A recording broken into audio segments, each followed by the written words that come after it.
after 2 wins in Atlanta. The Pirates possess one of the best players in the league and lead with a veteran pitcher off to a great start. Ryan Zimmerman returns to the lineup, and Ross Detweiler is on the mound to help the Nats keep the line moving.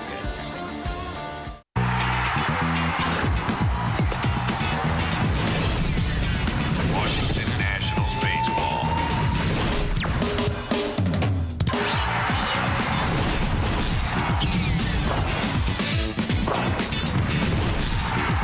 Washington Nationals baseball. It's amazing how 2 days for a ball club can change the whole atmosphere.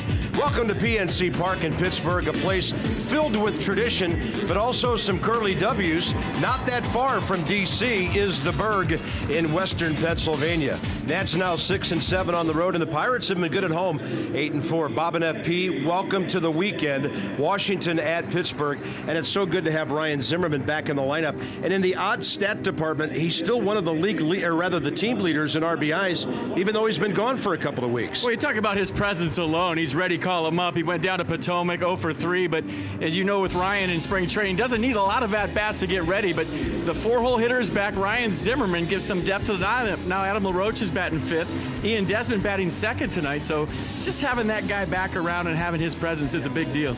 All right, wrapping up that series in Atlanta, Jordan Zimmerman and Dan Herron, they go 17 innings and give up 1 run to some really good hitters. And we talk about it all the time. Last year, these guys fed off each other, keep the line moving, and for Jordan Zimmerman, get this, right-handed hitters hitting 156 against him this year, left-handed hitters hitting 179, and on the road, they're hitting just 133. And how about Dan Herron last night? Just the mound presence. I mean, the stuff was there, but I feel like the last couple of starts, you're seeing the Dan Herron that Mike Rizzo went out and got, because the confidence is there, the mound presence is there, the swagger's back.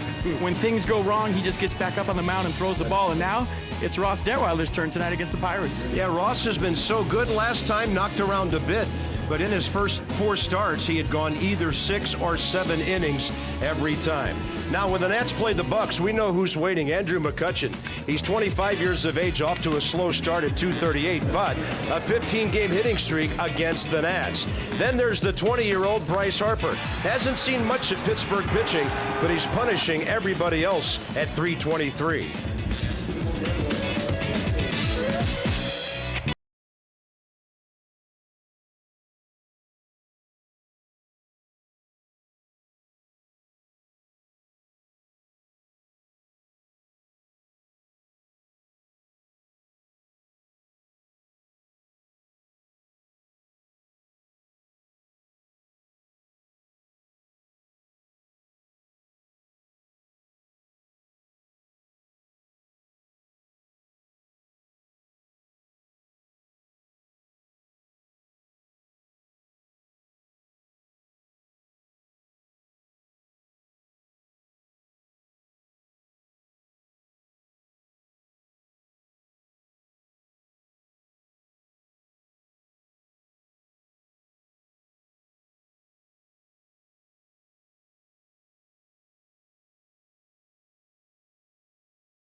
Maryland. Visit ocean.com, click on Lucky Summer of 13 for special deals and discounts. And by DentaQuest, to remind you to smile, it's Friday. Affordable coverage for Priceless smiles. Ask your broker about DentaQuest. Well, talking to some of the guys who work at the ballpark, it's one of the nicest days of the baseball season right across the river from the Golden Triangle tonight. PNC Park, just a lovely setting for Major League Baseball, and Train celebrating its 100th anniversary by offering irresistible financing. It's hard to stop a train, really hard. So it's 76, low humidity. There is a bit of a breeze blowing in the ballpark tonight coming in from left field. And the Pirates, as mentioned, have been pretty good. Against the East, they're 6-2. At home, they're 8-4. The Nats starting a lineup brought to you by Mazda. We believe if it's not worth driving, it's not worth building. Adam LaRoche, of course, a longtime Pittsburgh Pirate, and he has had some success against A.J. Burnett. A home run, 6 of 18. Some of the other Nats, like Denard Span and Kurt Suzuki, who saw a lot of Burnett in the American League, have pretty good numbers against him as well. A.J. Burnett's won 139 career games. It's his 15th start against the Montreal Washington franchise, and he is 7-3. And last time out on April 27th at St. Louis, got the 5-3 win, gave up 2 runs on 5 hits over 6 innings, struck out 6, walked 3 through 111 pitches, 67 of those for strikes. So fastball, curveball change is what the Nats will see from Burnett tonight. Set the defense for the Buccos behind Burnett. Marte, McCutchen, Inge in the outfield. Barmas, Alvarez on the left side. Mercer, Sanchez on the right side. Russell Martin doing the catching. I guess you could call him Muscle Martin. He's got 6 home runs on the year, and everybody in Pittsburgh talking about his leadership qualities, his presence, and how he's affected not only the staff but all the team in the clubhouse, and getting it done here early. And we're going to talk about the hitting adjustments he's made to lock it in. Yeah, he's also throwing out 44% of opposing base runners. Right up there with a guy like Yadier Molina in the numbers of that department. Well, the Nats have a healthy, feeling good, and very efficient leadoff man right now. Denard Span all over the bases in Atlanta last night. Got the game off to a good start, got a couple of big RBIs. He was 3 for 4 with 2 doubles and a walk. And it seemed a little bit more aggressive last night. The swing with a little more force behind it. Sometimes he'll get into that feeling for the ball in the opposite field mode like you saw right there, but I saw a more aggressive Denard Span swinging hard, and you see the results. And he goes, they go. It's that simple. He gets on, they're a tough club to beat. So Span will step in hitting .292, on base percentage of .364.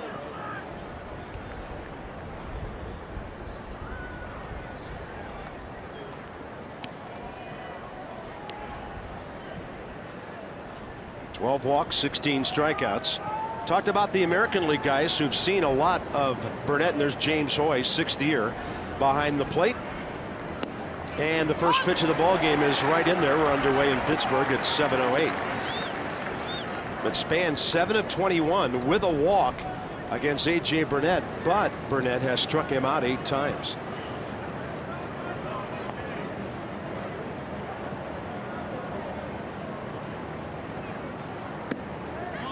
A little bit outside.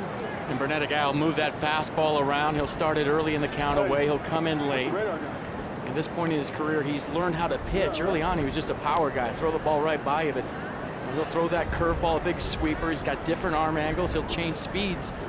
On his fastball, throw 187, 193. Got a good idea of what he's doing this late in his career. That one's a little bit inside. 2 balls, 1 strike. Yeah, and now he's become one of the more really valuable and durable starters. He hasn't made fewer than 31 starts over the last 5 years. 31 here in Pittsburgh, where he won 16 games last year.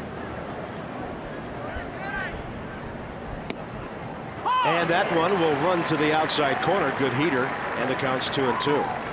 Nats, by the way, batting average down to .230 as a team. The Marlins at .229. The only team in the National League with a lower batting average. We hope Ryan Zimmerman's return will get those numbers back on the rise as this team tries to string together a lot more hits. Target way in there. Span will get a piece of it to stay alive. And you get a feel for what he's trying to do early, just moving that fastball around. He's a guy that'll save that curveball changeup combination for maybe the second time around, but he doesn't throw the change very often, just 4% of the time. So what you're looking at basically is a 2-pitch guy.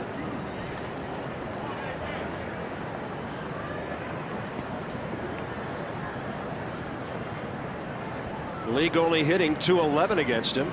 ERA of 2.83 in his first 6 starts. He goes off speed with a breaking ball. Good take by Denard Span.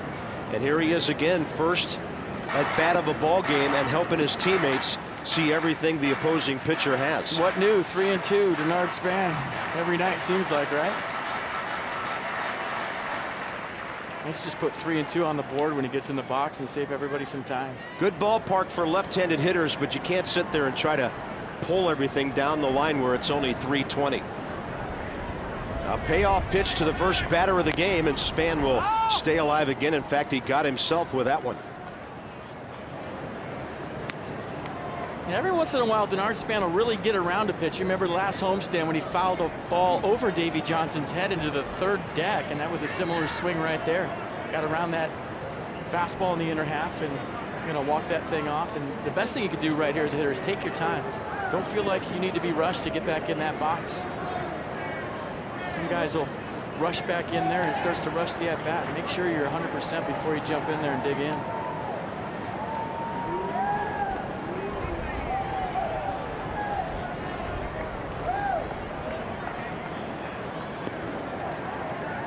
Yeah, that got him flush right on the top of the foot. Didn't get the ground first, which is what you're hoping for in a foul ball like that. They play him to pull on the infield, slightly the other way in the outfield. And another 3-2 pitch.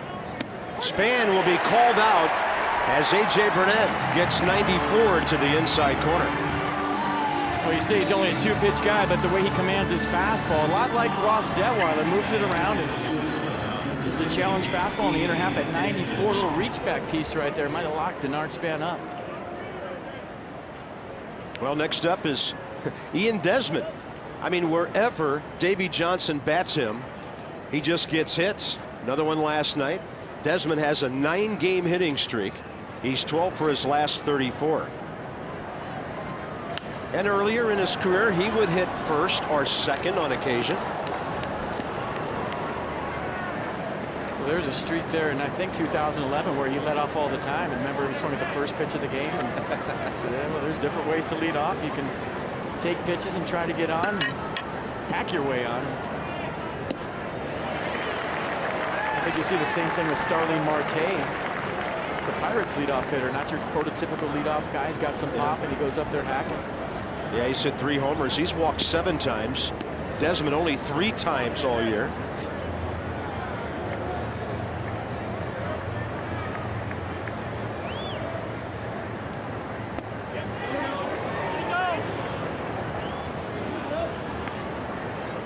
It's a 1-2 count. No swing. John Hirschbeck, 30-year veteran crew chief, will have the plate tomorrow when Steven Strasburg goes for the Nats. And a 1-2 to Desmond with a target away, and A.J. Burnett probably got more of the plate with that than he wanted. Yeah, it's supposed to be away, it was up and in, and that's right where Ian Desmond likes it.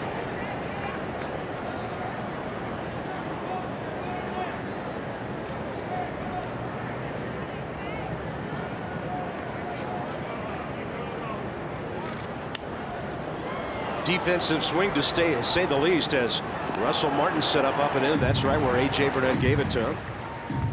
Well, Bryce Harper, everything he went through in Atlanta, really didn't miss much time at all.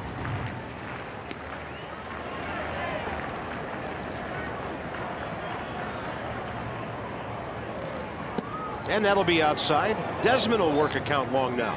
2 balls, 2 strikes.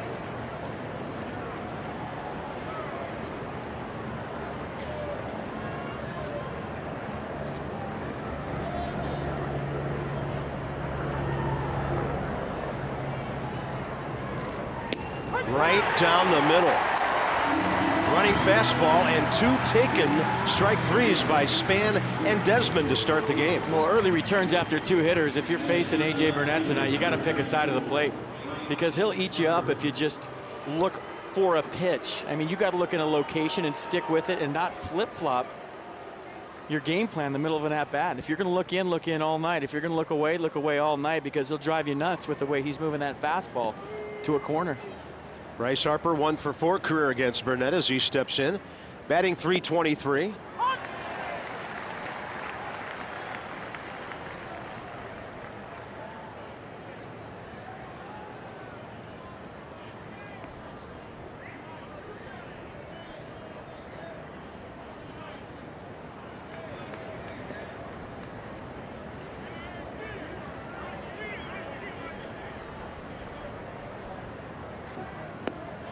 And he goes hard breaking ball at 84.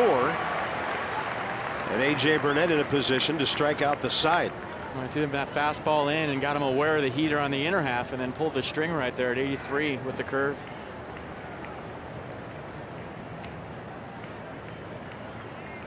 Target in. That's a breaking ball, and Harper hits a two-hopper to Jordy Mercer, just activated today to replace Neil Walker. And a 1-2-3 top of the first for A.J. Burnett.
League in hitting at .243, 8th in runs, 5th in home runs, and Andrew McCutchen really hasn't gotten off to a great start at all. Nat saw a lot of Gabby Sanchez when he was with the Marlins. He'll hit for some power. He's had 8 RBIs in his last 6 games, 16 on the year, batting .245 and playing first base for the Bucks. So Ross Detweiler will face that lineup. It's his 3rd career start against Pittsburgh. He's 0-1 with a 4.09, coming off his roughest outing of the year when the Reds got him for 3 earned runs, 11 hits in 5 innings. Yeah, that was last time out on Sunday against the Reds. Took the 5-2 loss. That was the game that Tony Cingrani struck out 11 national hitters. He was on his game. Not good defense behind Ross in his last outing. So 3-pitch guy, fastball, curveball change to the fastball 93% of the time last time out against the Reds. The 11 hits he gave up, 10 were singles. Well, here's a guy who's looking interesting at the age of 24. Outfielder from the Dominican, Starling Marte. He leads the league in hits with 36. And as FP mentioned, a lot of pop in his bat. Detweiler goes 1 ball, 1 strike. Over his last 2 games, he's 4 for 10, homering in each game and driving in 5 runs.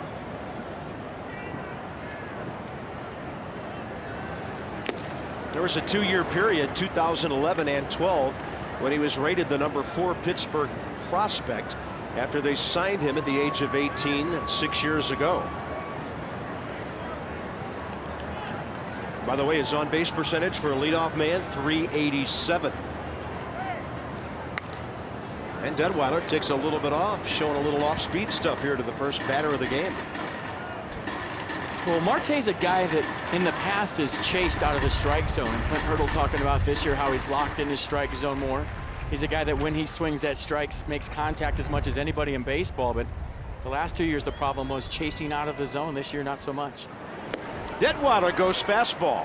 So he follows up the off-speed pitch with a fastball 93 upstairs, which probably looked a lot hotter than that. Like I said, when he swings, he makes contact. Nailed that one. Let's have the defense for the Nats right now behind Ross Detweiler. Harper Span more in the outfield. Desmond Zimmerman on the left side. Espinoza LaRoche on the right side. And Kurt Suzuki doing the catching.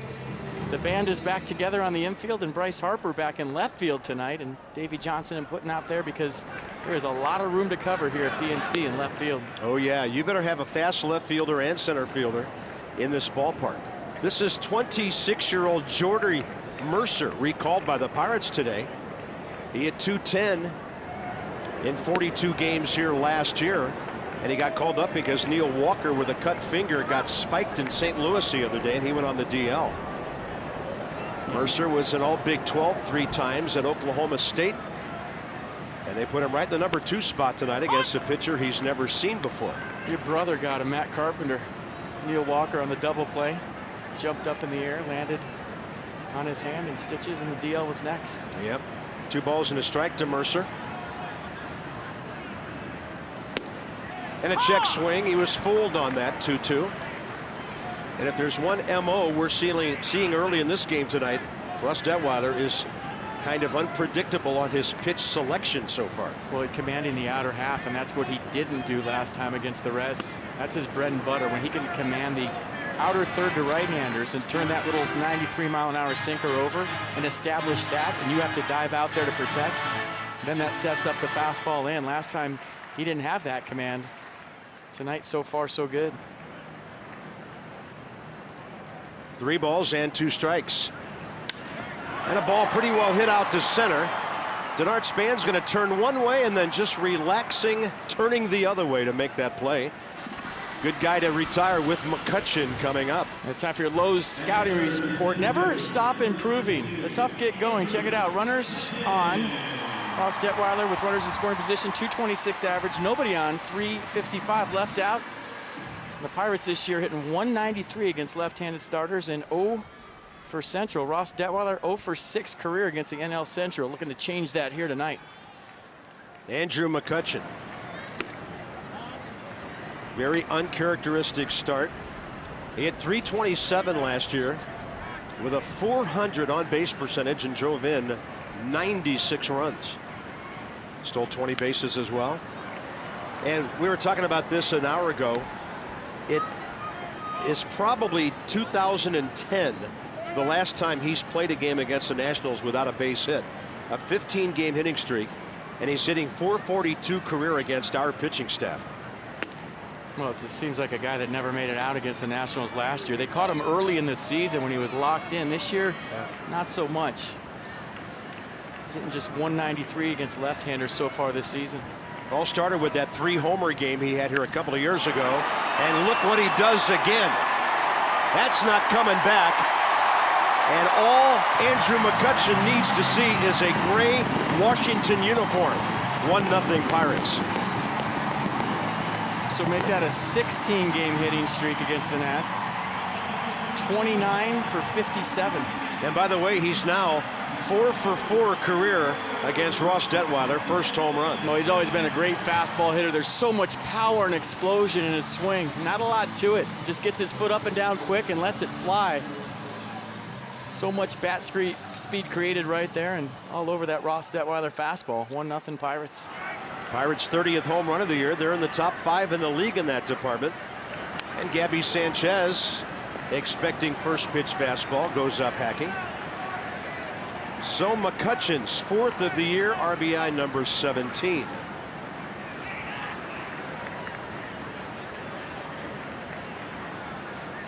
Sanchez hit .241 here last year after the Marlins demoted him to AAA, hitting a .197 in 36 games in Miami. And this ball is drilled to right field. All Tyler Moore can do is play the carom, and the Pirates suddenly dialing some long distance at PNC Park. You know, it's funny about you saying that McCutcheon, just seeing the Nationals uniform. I watched his batting practice today, and it was not impressive. And a guy that got 4 hits the other night against the Brewers, starting to lock it in. Talking about McCutcheon, and sometimes you just need to see that team that your confidence is high against just to get going. McCutcheon right there showing what he's done for the last 2 or 3 years against the Nats, and Gabby Sanchez with a good swing as well. Here's Russell Martin, 1 for 3 career against Detweiler, and batting a robust .274 with 6 home runs. Ian Desmond will grab that one and fire it over to Adam LaRoche, and the bottom of the first is over. Ryan Zimmerman is back. He will lead off top of the second.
For the Luna double. Get your second room of flooring free at 877-241-LUNA. So the Pirates make some serious noise in the bottom of the first. Ryan Zimmerman back, 53 at bats in 15 games. Batting mark of .226, which he needs to be higher, but at the time he was hurt, he was one of the team leaders in runs batted in, and he's still one of the few guys on the ball club who's driven in double figures this year. I don't care how long you've been playing in the league, when you go on the DL and come back, there's always butterflies that first at bat, that first game back. You feel like you've missed a month or so, and it's just been a couple of weeks, but just that one rehab assignment in Potomac, he went 0 for 3. There was a rainout the night before. They kept pushing the game time back. Ryan said, you know what, I'm good. I'll see you guys tomorrow. And one thing we've learned about Ryan Zimmerman over the years, he doesn't need a lot of at-bats in spring training to get ready, and not a lot of at-bats off the DL as well. I was about to say, if he just pretends this is March 1st, he'll get a couple of hits tonight. He's always hit well here, 0 for 6 career against Burnett. But it's a ballpark guys will tell you they see the ball well here. You've got to hit it pretty good to get it out to deep left center, and really straightaway left field for that matter. I don't think there's skylines like this in Vieira. Nope. And of course, if you're a guy like Zimmerman who likes to hit the ball to right center, it's a good ballpark for that. Burnett ahead, 0-1 pitch. Ryan thinking about right field. A.J. Burnett, first inning, 18 pitches, 13 strikes. Zimmerman followed by LaRoche and Moore, top of the second.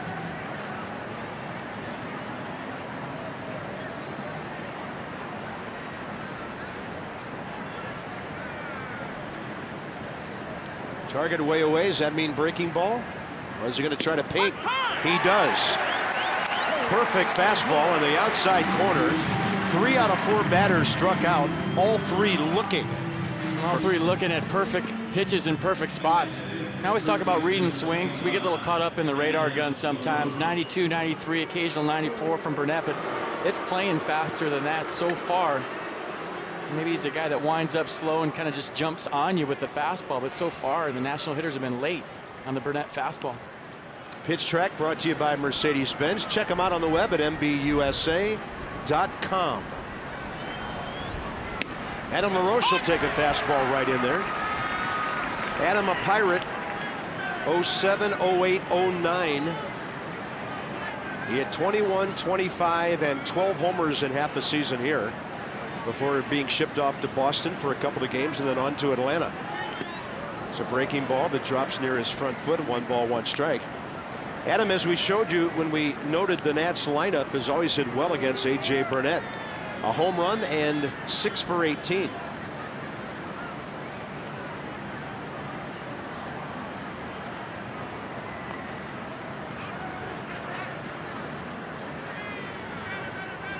Goes the other way and beats the shift. Adam LaRoche showing signs of life with that bat. That's his 3rd hit on this trip, and he's had a couple of walks. And for whatever reason, when LaRoche, every time he arrives in the Steel City, he changes his first name to Boo, because when he comes to the plate, it's Boo LaRoche. And this time up, does a nice job of going the other way. He's been working on that, and well accomplished, job done, and there goes the no-hitter. Yeah, if I was him and I checked into the hotel here, my name would be Sidney Crosby. Here's Tyler Moore hitting a .179.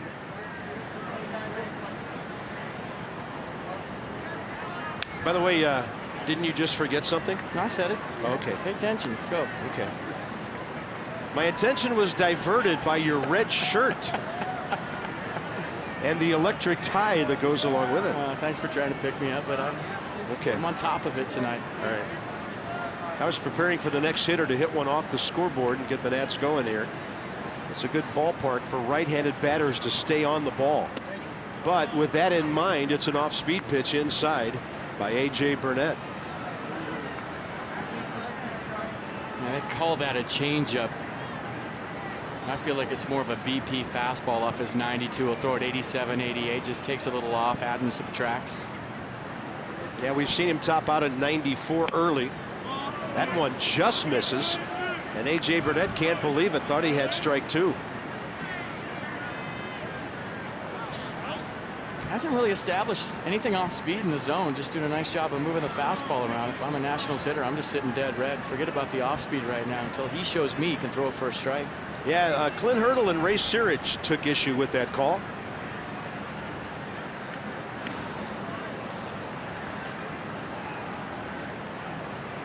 So Adam now 7 of 19 career against Burnett. There's Clint Hurdle. He's got things on the upswing here in Pittsburgh. There's no doubt about it. The Pirates were playoff contenders until late last year. They finished 79 and 83. Way behind the Reds, but not that far out of a wild card scenario. On a bouncer to the 3rd baseman Alvarez. Moore retired. Adam LaRoche down to 2nd base with 2 outs. Danny Espinosa coming in. When the Nats win, everybody does, especially if they win and score 7 or more runs. 50% off regular menu online orders at papajohns.com. Yours by entering promo code NATS50.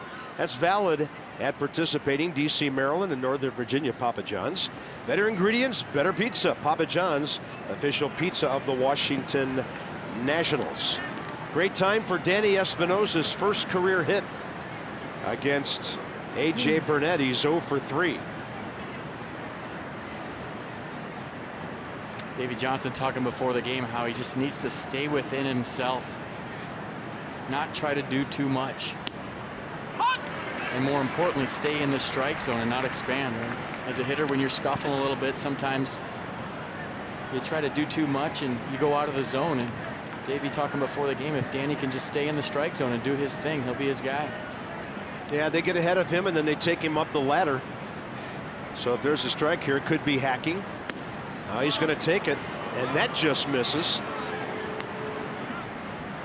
And A.J. Burnett, I think, thought he had a strike there as well. 6'4", 227. He's 36 years of age. Came in a 3-player deal involving the Yankees in February of last year.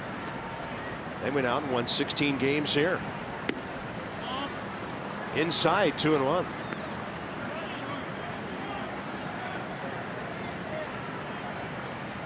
Should get a pitch to hit right here, even with first base open and a couple of outs. You see all the fastballs, almost 80%, just moving it around.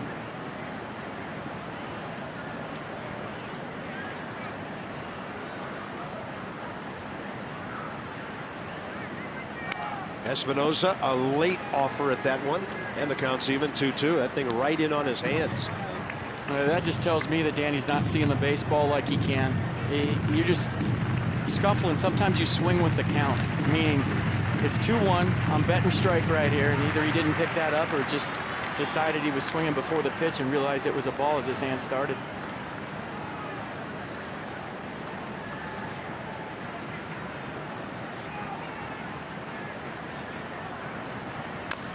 And a breaking ball, side door. Burnett makes the play, and Danny Espinosa and the Nats are gone in the top of the second. Adam LaRoche got the first base hit near the Three Rivers. Beautiful Friday evening, Western PA.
A long, long way.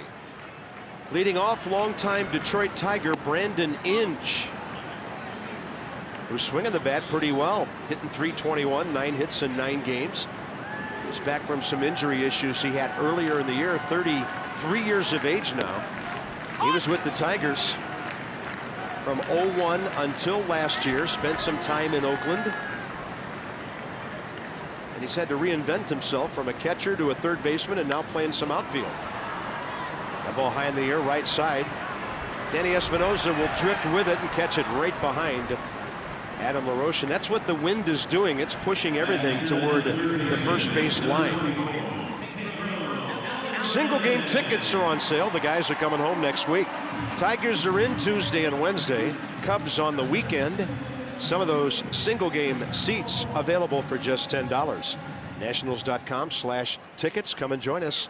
Short 5-game homestand before the Nats embark on a week-and-a-half West Coast swing. Here's Pedro Alvarez.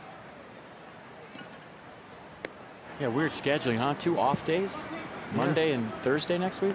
Yeah, and then banished to the other side of the country for a week and a half. Pedro Alvarez hit .244 last year, but a .194 so far this year. And he'll sky one out to center. Denard Span under it with Tyler Moore nearby. And 2 quick outs in the air for Ross Detweiler this inning. Can you be banished to San Diego, Los Angeles, and San Francisco? No, only if you really prefer wearing the white uniforms. I guess if you're into Alcatraz, maybe. Yeah, that's a pretty rough piece of duty, but it's not an easy baseball swing, that's for sure. Well, those are the games that we put you to sleep at night, those 10 o'clock starts. Not that we don't every night, but just especially on the West Coast. Well, some of those parks, they're such good pitchers' parks. Tough to generate offense when you're going to play the Dodgers, Padres, then the Giants. Here's Clint Barmas, who's 5 for his last 11. Batting a .181, 249 career hitter in parts of 10 years with Colorado, Houston, and 144 games with the Pirates last year.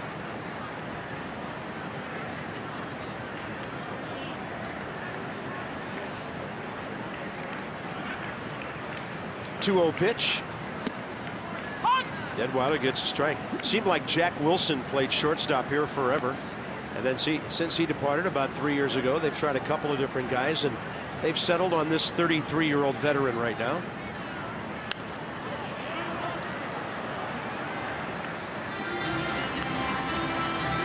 Well, you just see the guys that Neil Huntington, the general manager for the Pirates, is surrounding himself with. Baseball players, veteran guys, to help the young guys along. I mean, talking to Neil today, the young guys are starting to get it. That takes a little load off the veteran guys, but you know, Clint Barmas, a character guy, Russell Martin, a character guy, A.J. Burnett supposed to be the leader of this ball club, and very rarely do you see a pitcher that goes out there every 5 days be the leader of the club. Well, they gave up a couple of young guys to get him. And a tapper, it'll be foul, third base side.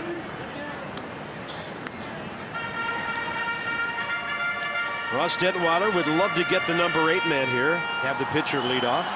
That's what the pie chart said, right? 97% first time around. Yep. That usually serves you well at this part of the lineup. Don't want to get too tricky down there, and he gets his second strikeout. So Ross will hit in the third after Kurt Suzuki, and right before Denard Span, Pirates lead 1-0.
And the Pirates lead the Nats 1-0.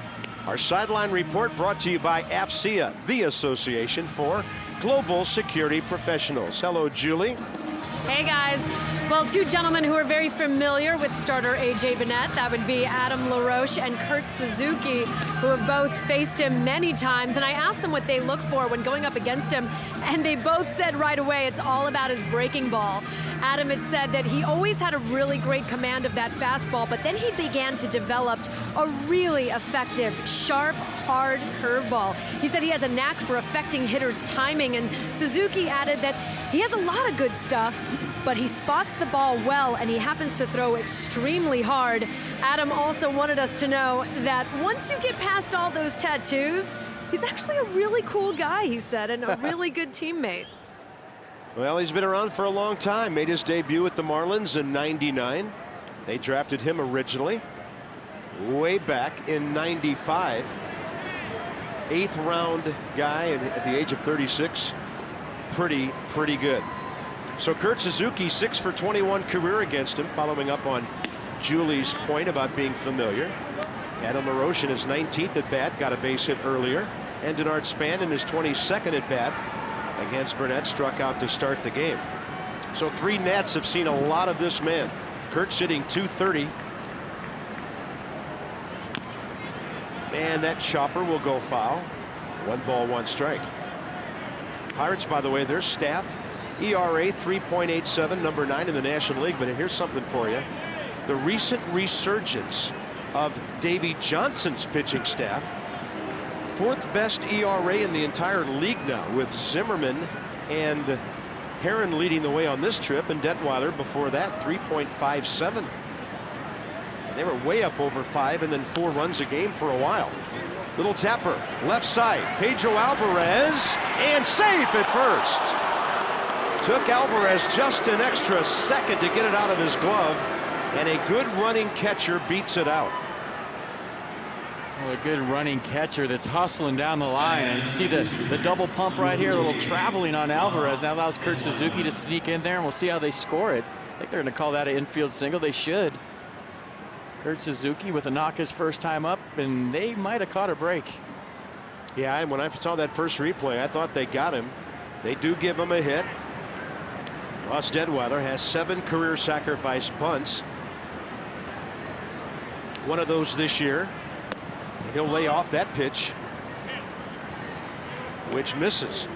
Well, you know I got that call, don't you? All the balls that he's blocked for John Hirschbeck over the course of his career at first base. We talk about that all the time. Kurt Suzuki blocks baseballs as good as anybody with nobody on. Yeah. You develop a relationship with those guys, and sometimes you get a call here and there. Well, Hirschbeck's been umpiring for 30 years. Suzuki around for about 1/3 of that, and he's probably saved him several bottles of ibuprofen. 1 ball, 1 strike to Ross Detweiler. Yeah, they have a little conversation down there in between pitches. How's the family? How's everybody doing? Good to see you. Thanks for the call. Detweiler chops it. Foul. Strike 2. I mean, that'll happen. You're playing the infield, and one day the second base umpire, you're talking to him. Hey, how's the wife? How's the kids? How's everybody doing? Great. How's your family doing? Then 2 days later, he's behind the plate and he's ringing you up on a called third. What happened to how's the wife and kids a couple days ago? Strike 3. Thanks for coming. Just showing his professionalism, not letting that affect his work. 1 ball, 2 strikes, and Detweiler fouls it, and he's done. 4th strikeout of the game already for A.J. Burnett, and this one on a bunt. This date in history brought to you by Volkswagen. Springtoberfest event going on. Visit VWDealer.com. And on this day in 06, wow, has it really been 7 years? Mr. Ted Lerner and his group, a large part of that, the family, for $120 million purchasing the Nationals from Major League Baseball. Cool. And it was going to take a while, but I remember that day, and we all felt pretty good about it. By later that summer, Ted and Mark and the sisters and the in-laws all started showing up around the ballpark. We were glad to see them, and we had a feeling things were going to be done a whole lot differently, and now they certainly have been. So happy anniversary to the Lerners on the purchase of the Nats. Had a plan, was patient, stuck with it. Look where things are now. Denard Span called out on strikes first time up. And of course, by that time, the farm system was nothing to really crow about. Major League Baseball really didn't put a whole lot into that. The Expos had traded off so many of their good players.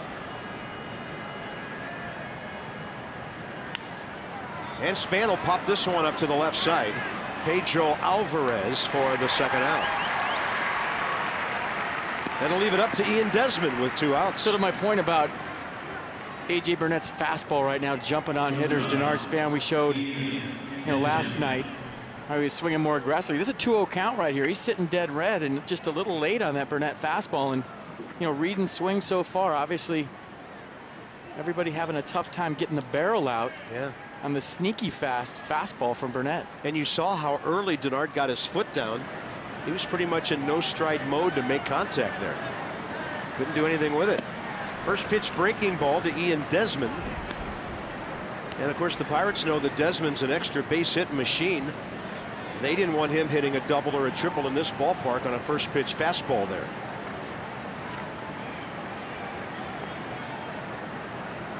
This is a triples park if you can hit one hard over the shortstop's head. It'll go over that way to deep short. There's a play at second. Did he stay on the bag? Yes, Jordy Mercer did. 6-4 on that play. The Nats have 2 hits, and they've stranded 2, trailing by a run.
Bottom of the third coming up. The Pirates on top 1-0. First of 3 here in Pittsburgh. Fox has the game tomorrow, and FP will be sitting alongside longtime veteran Howard David for that one.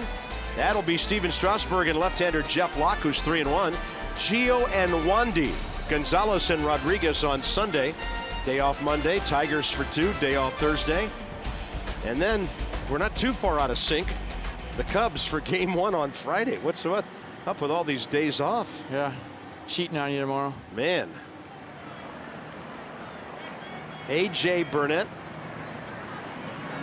Yeah, Howard stopped by the booth earlier tonight. Nice gentleman. I watched his work for probably 3 decades. We'd never met. Play-by-play guys never get to see each other. We had a nice visit, and I'm sure you and him will have a good time tomorrow. I thought it was cool when he left the booth. He said, "See you later." Yeah, I said, if you use that tomorrow, my attorney will be in touch. That's how play-by-play guys talk to each other. And I said, thanks for your time. This time till next time.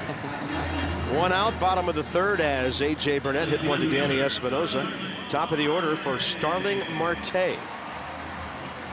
Detweiler, by the way, 30 pitches, 19 strikes in his first 2 innings. So just a couple of pitches to get that out. He struck out Marte first time, set it up with an off-speed pitch, and then blew him away with a 93-mile-an-hour fastball. Starts him with 93 for a strike.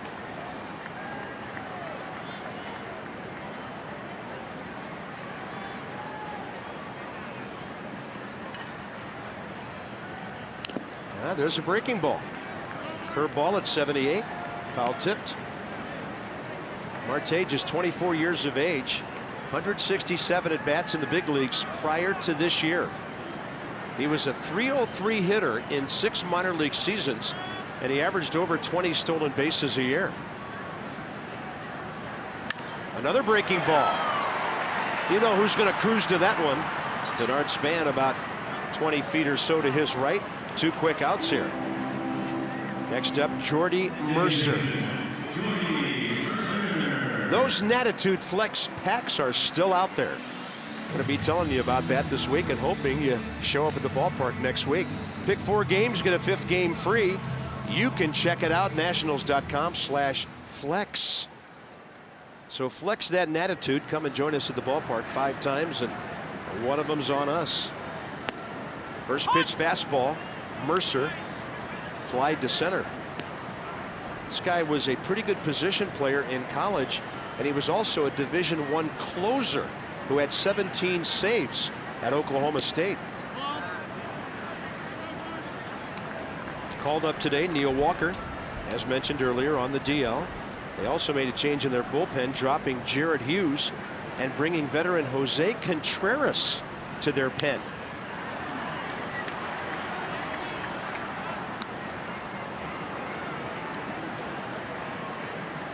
Detweiler 6 in a row since the Gabby Sanchez double after the McCutchen first inning 2-out home run.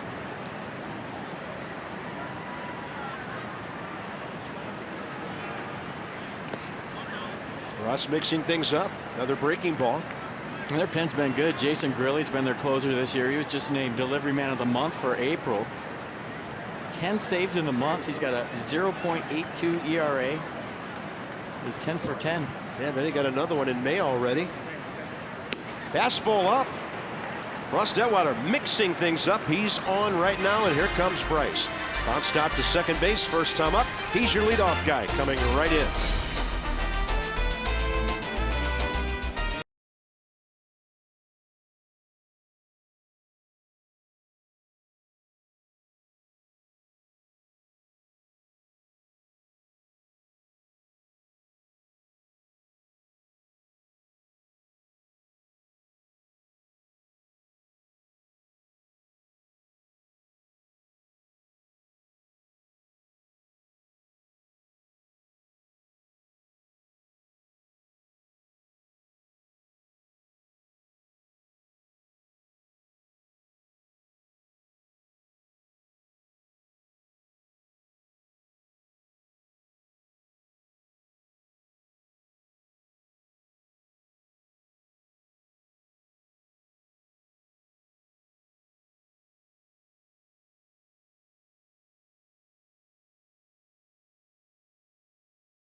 Bridge here in Pittsburgh of the great number 21.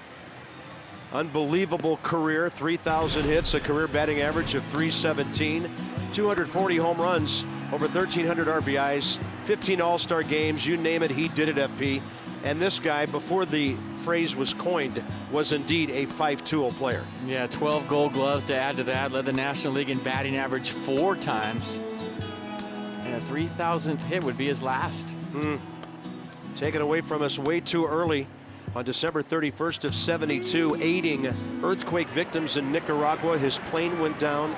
It's never been found. He and the other occupants of that aircraft never found. A tragic end to an amazing life of an amazing man and player. Bryce Harper swinging early. One pitch, top of the fourth, and he's 0 for 2. So the five-tool player in baseball lingo, hitting for average and power, speed, great throwing, and of course the great glove to go with it. I asked Chip Winfield, our producer, if he'd show the tool race from Atlanta last night to kind of emphasize our point right there, and I got denied. You know, yeah, that would bring this whole thing down. The tool race, come on.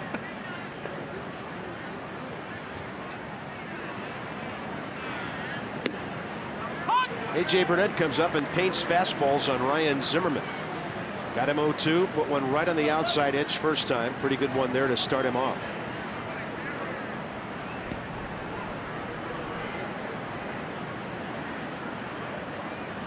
As you can see from that shot, directly in from center field. This is another one of those ballparks that has the straight in shot. You can really tell how far off the plate Ryan Zimmerman sets up. Just over the right shoulder of the pitcher here. The only reason you can see home plate is because Burnett's on the first base end of that rubber. Ryan's got a long way to go for some outside pitches here. That's a nasty breaking ball. Ryan's been struck out twice, and that's 5 for A.J. Burnett. Well, first time up, he backdoored the two-seam fastball to Ryan Zimmerman for strike 3. So Ryan's thought process right there is he's going with that same pitch, and he pulled the string on the curveball. And just goes to show you how A.J. Burnett, Russell Martin are in sync right now. Pretty good game plan working. Somewhere way upstairs in that top level, we're looking at this one for you. This broadcast position, along with ours in D.C., the highest in baseball. Although I do think in Nationals Park, we're a little closer to the field than we are here. Set back pretty far. I mean, I feel like I'm in a movie set here, looking at the bridges, the river, the skyline downtown. Almost looks fake. 1 ball and 2 strikes. Well, if you want to get a couple of floaties, we'll let you find out it's all real. Allegheny River rolling by, and maybe a half-mile down to the right, it meets the Monongahela to form the mighty Ohio. Hey, floaties, I'll do a triple Lindy off that bridge. 1 ball, 1 strike. Target away. He missed his spot low and inside that time. 2-1. The shift is still on. Clint Hurdle playing the percentages against Adam LaRoche. Last time he beat the shift with a base hit to left, and just working on staying square, like I said, first time up, and not getting too close to where he feels like he has to spin out of there and make up for that front shoulder closing. Yeah, that's what he's been working on. Adam LaRoche, 2 of his 3 hits on this road trip have gone line drive style right over the shortstop. He pulled that double off the wall in Atlanta last night. Tyler Moore hopes to bat here in the top of the 4th. Adam, good at bat. That's the 3rd time he's walked on the trip, so slowly but surely Adam LaRoche is coming alive with the eye and with the bat. Well, when he's walking, he's seeing the baseball big, and he's been getting into some hitting counts, and things are looking up for him. And we said it'd be a process, and you're starting to see that process come to fruition. Yeah, baseball is a subtle thing day to day, at bat to at bat, and we're seeing that. Here's Tyler Moore, who bounced out to Alvarez, the 3rd baseman, first time up. Front door breaking ball. Not sure it was supposed to be there. It hung up and in for ball 1. Nice crowd here tonight, by the way. PNC Park seats 38,362. A lot of folks in the upper deck. They're excited about their baseball team here. 4 games over 500. 1 game back of St. Louis in the Central. Yeah, they're excited about their ball club playing well, and they also couldn't get tickets to the Penguins game tonight. I was going to say, this is a pretty good crowd for a night when there's a hockey game 1 mile from here. Penguins had 3 goals in the first half. Sidney Crosby had 2 of them. First period, pardon me. And a swing and a miss on a fastball up. 2-1.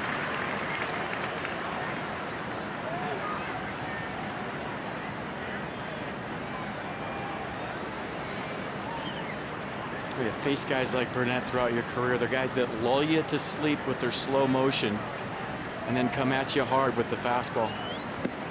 You see that right there. Tyler Moore laid on a 2-0 fastball and a 2-1 fastball, and you're saying, well, he's got a quick bat. Why isn't he hitting? And Kurt Schilling was like that. Just a slow delivery, and the ball would just explode on you. And you think you're getting down on time, but the ball plays faster than 93. Playing about 96, 97. Sign and drive today only during Nissan's sign and drive event. ChooseNissan.com. Tyler Moore gets a good piece of that one, and that's a base hit in front of Andrew McCutchen. So the Nats a pair of 2-out runners here, and for Tyler Moore, his 2nd base hit. A nice adjustment right there. Take a little out of your swing with the 2-strike approach. Maybe set a trap on a 2-0 fastball late, 2-1 fastball late. Make the adjustment, get yourself a knock. Nice piece of hitting by Tyler Moore. Moore's 2nd base hit on this trip, and his 6th of the year in 30 at-bats. So here's Danny Espinosa.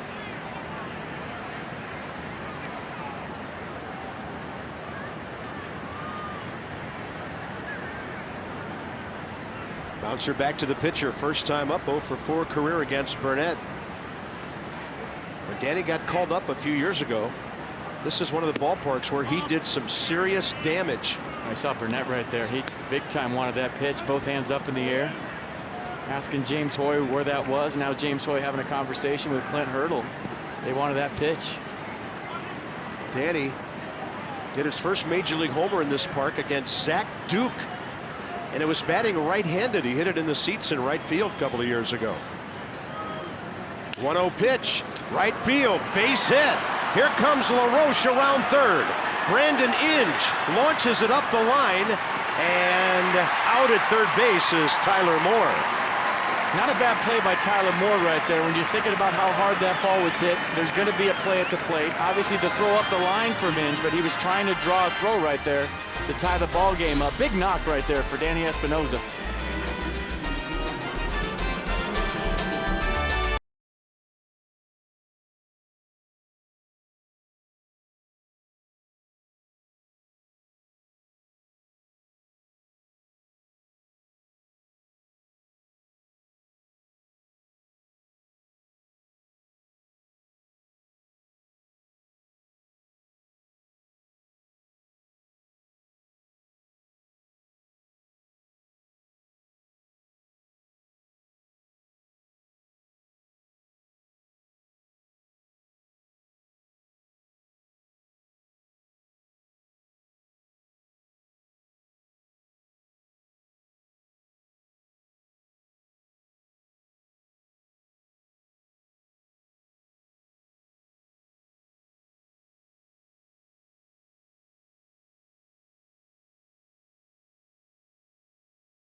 We're going to show you why Tyler Moore getting thrown out at third was a good thing right there. Danny Espinosa hits a bullet to right field, and because of the speed of Adam LaRoche, he's trying to draw the throw to third base. He's going all the way thinking that maybe they'll take a chance at me. If there's a good throw at home, LaRoche is out by a mile. Hinge got underneath that, launched the throw up the line, and Russell Martin did a nice job of meeting the ball out in front and getting Moore at third base. But good throw right there has LaRoche, and Tyler Moore, even though he was out trying to draw the throw, that's not bad baseball. Well, let's see what Ross Detwiler has in mind for Andrew McCutchen. It's a first pitch fastball at 91. And I know how Ross likes to pitch, but that may be the last fastball he sees in this at bat. This will be interesting.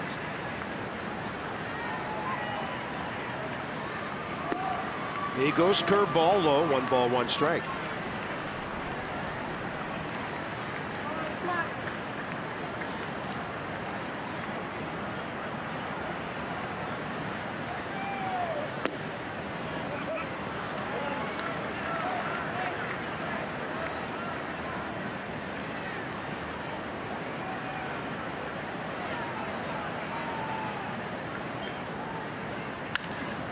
Up the middle.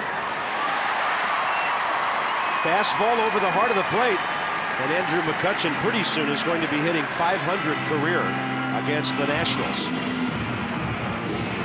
I seriously can't remember this last time I've seen him make it out against the Nats. Just absolutely locked in. Fastball right back up the box.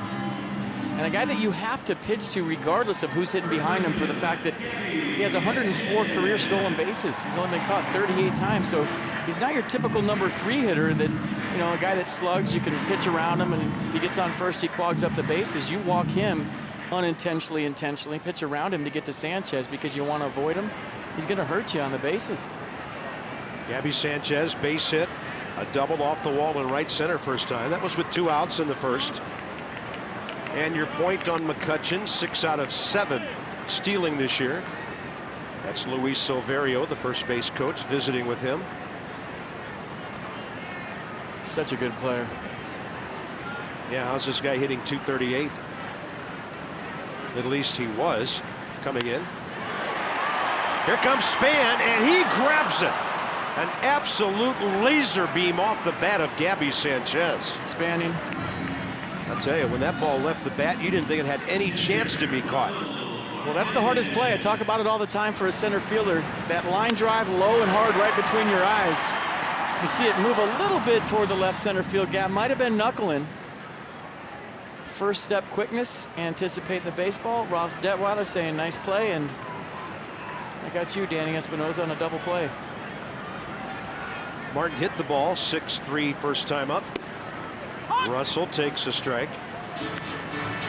Boy, I just made that play look so easy, and playing a lot of center field throughout the course of my career. That, to me, was always the hardest play. If you freeze for a second to judge whether you're going in or back, it drops. If you go back, it drops. And some of those you come in on to go over your head. Not with the Nard span. If it's in the park, he catches it spanning. Or hashtag spanning, however you want to do it.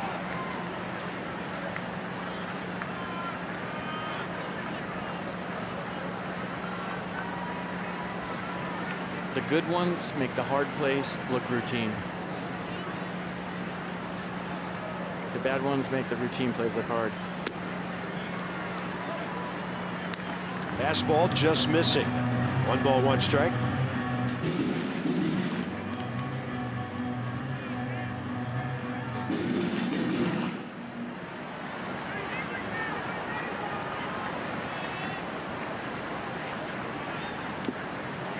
And Ross off speed, keeping the ball low. Martin has bounced in to 3 double plays this year.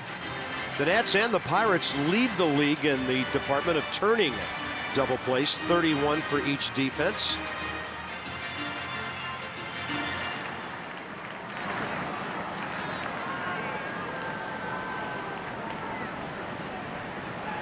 McCutcheon, no signs of running. That's low, 3-1. They could turn him loose here. Nick Leyva, third base coach for Clint Hurdle.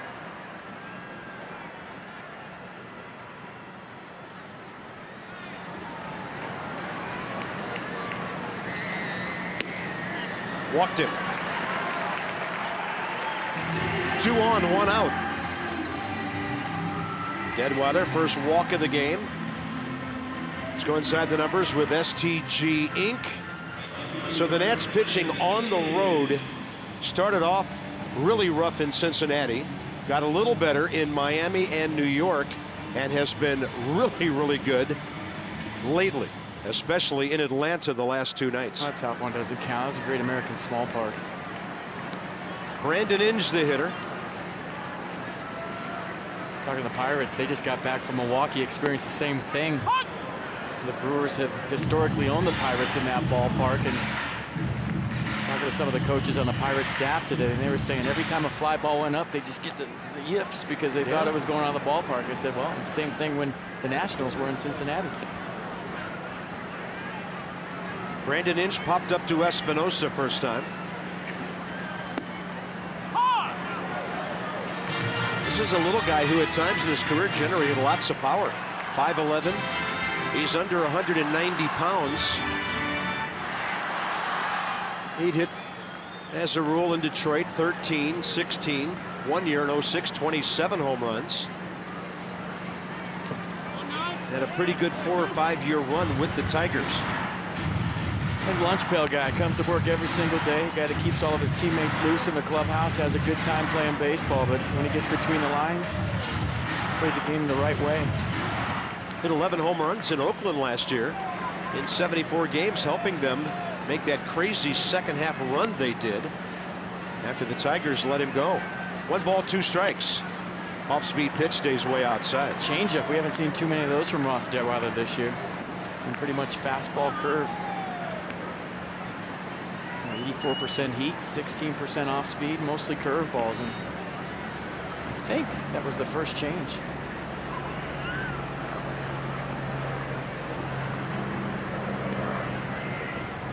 Two, 1 out. Ground ball needed. He goes upstairs for the strikeout. That'll be Detweiler's 4th of the night. And he went upstairs, and so did Brandon Inge right here. Just chasing this fastball, 94 miles an hour. Maybe a little sink to it, but up that high, just a challenge piece that Inge can't catch up with. That'll bring in Pedro Alvarez with 2 outs, and he flied to Denard Span first time up. This would be a big shutdown inning for Ross to get the 0 right after the Nationals tied things up. McCutchen started, then stopped in a swing and a miss. He's going to steal third with 2 outs. He better be safe.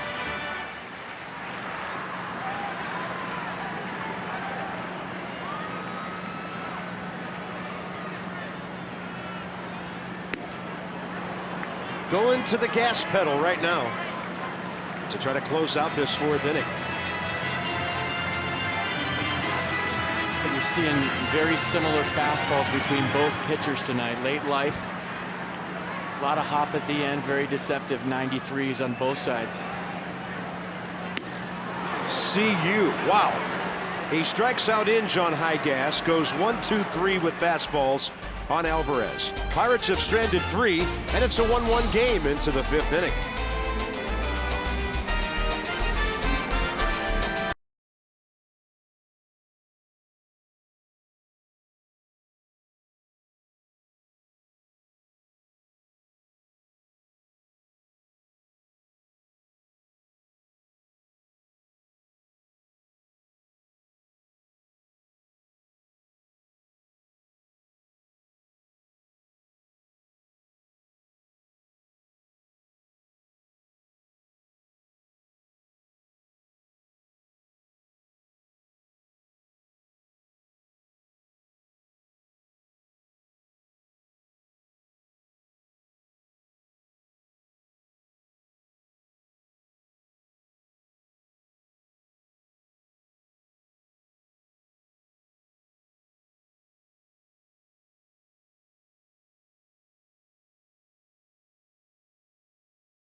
Departures between DC and New York.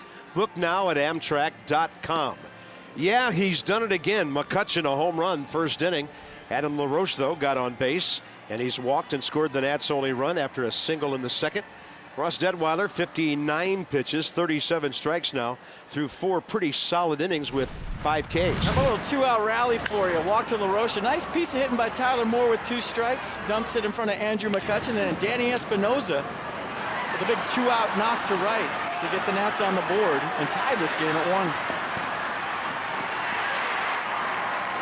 1. Yeah, Brandon Inge threw that ball so poorly.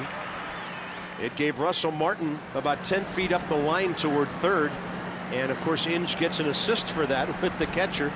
And here's Kurt Suzuki, who dropped a little ground ball down the third base line for a base hit his first time. Detweiler and Span to follow here in the 5th.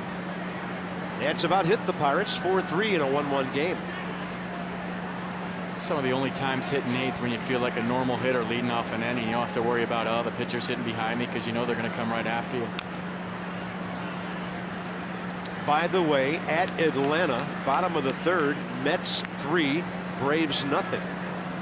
At Philly, home team on top of the Marlins 4-1. Rest of the division playing each other tonight.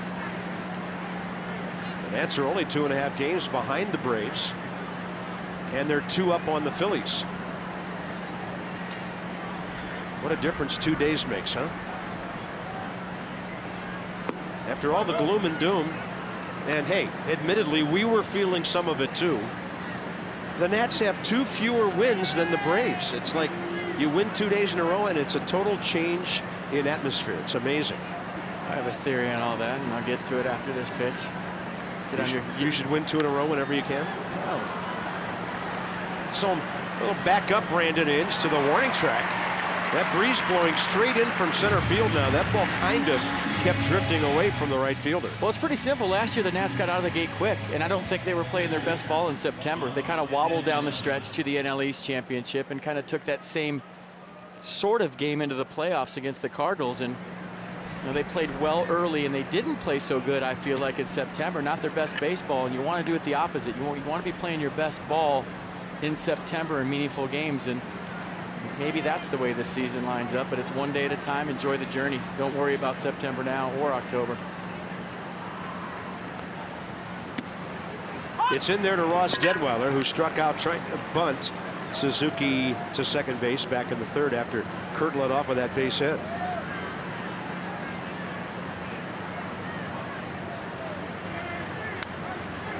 Nice rip. Strike two. Detweiler, 5 hits in 100 career at bats.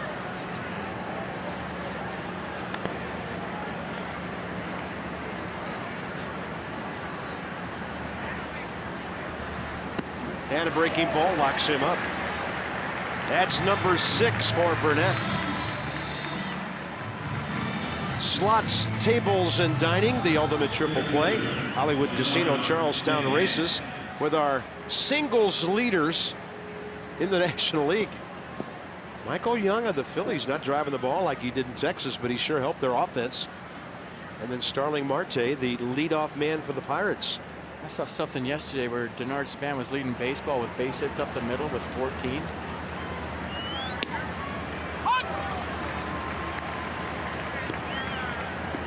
Well, that's using the field, staying on the ball.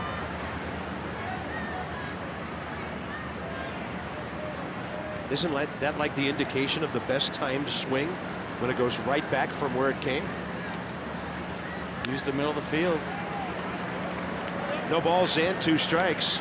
Spana struck out looking and then fouled out on a 2-strike pitch to Pedro Alvarez over at third base. Burnett's been coming into Denard with 2 strikes. Let's see where they go. Ian Desmond lurking. 9-game hitting streak on the line for Ian tonight. He's 0 for 2. I'm sure it's the last thing he cares about. He just wants to help the ball club. It all started with 2 outs last inning. And Span will take that breaking ball and foul it over by the Nationals dugout. No offense to Rafael Soriano with the untuck, but I got Ian Desmond as just a little bit better at shortstop when they win. It's a little more emphatic, and I feel like it's only a matter of time before, when they do win a game with Soriano on the mound, that every single guy in the field does it. And I, for one, am all for that. I love it.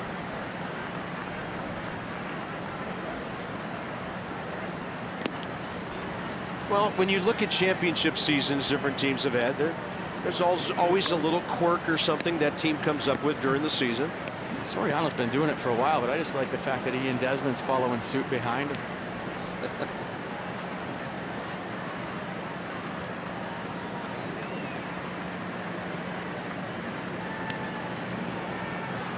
Nats do not have a hit in 8 at bats from the 4 guys at the top of the order tonight. And that's to the right side for Gabby Sanchez. 1, 2, 3 go the Nats in the top of the 5th inning. Detweiler back to work against 8, 9, and 1.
fifth inning. 59 pitches, 37 strikes for Ross Detweiler. We have an AT&T fact of the game for you. Jay Bell, that famous hit in Arizona that Luis Gonzalez dropped in off Mariano Rivera. Jay scored the winning run. When he was here in Pittsburgh in the early 90s, he might have been the best bunter in the National League. It seemed like they get their leadoff guy on every night, and before you knew it, with Jay Bell batting second, that guy'd be on second base. Well, they had such a good staff. He was playing for that early run. They played such good defense. Get that run early and hang on. This one flared out to center. It's hanging up plenty of time for Denard Span with Ian Desmond in the neighborhood. See what Chris Johnson from the Braves is doing? He's appealing that call last night to Major League Baseball on the ruling of Denard Span's ground ball. He's appealing. He's appealing that call. I've never heard that before in my life. He said it's ridiculous. The guy hit a ball off the end of the bat and that's an easy play. If he doesn't think I can make that play, he's crazy, talking about the official score. So he's appealing Denard Span's 2 RBI double last night that we thought was a hit, and we wondered why Chris Johnson was playing so shallow at third base with runners on second and third and 2 outs. That's a situation where most big league hitters want to drive in both runs. They just don't want to bunt in one. Strange. That ball hit hard, and here comes Span. He's got it. And then he'll do a tumbling shoulder roll to finish it off. 2 down. How good is that guy? Are you kidding me, folks? This might be the best one of the year. He's gone a long way and robbed some home runs, but watch the range right here. And it's just being ready for the baseball. I mean, in his mind, every single ball, the whole game is coming to him. He's never surprised. You never see a jab step, a false step. Ross Detweiler approves, and he is saying that is some kind of center fielder behind me. Can all the Pirates please hit the ball to him? Well, I have 6 of them who have. And only 1 dropped in. That was McCutchen. Top of the order now, Starling Marte, who has struck out swinging and lined out to Span. Detweiler now 4 in a row since that walk to Russell Martin last inning. Only way to get one to Denard Span that's not an out is to put it on the ground. And Marte is 1 for 3 tonight.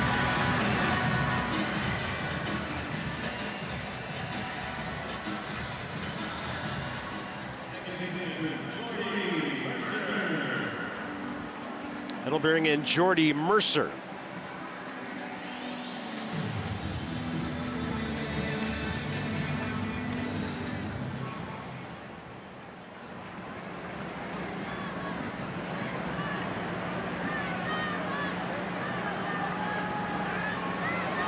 They've got a runner picked off, and Adam LaRoche can't get a handle on it for the throw. I'll tell you what, Marte was safe either way. You talk about some lightning fast speed, a great jump, even though LaRoche came up to meet this ball. Watch. I mean, he is in there at second base either way. And I think LaRoche tried to rush it because he was thinking like we're thinking up here. Tries to come to meet the baseball. And you see right there, even if he throws it, he's safe. First move pays off for the Pirates here with 2 outs in the 5th.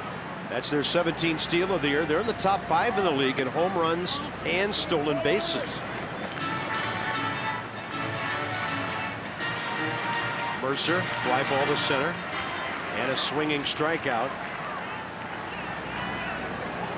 You want the inning to end here for a lot of reasons. And the biggest one standing in the on-deck circle.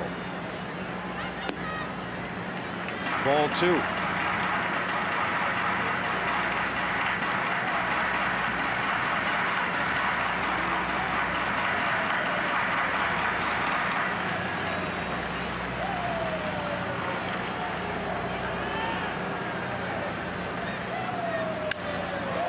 In the air to left.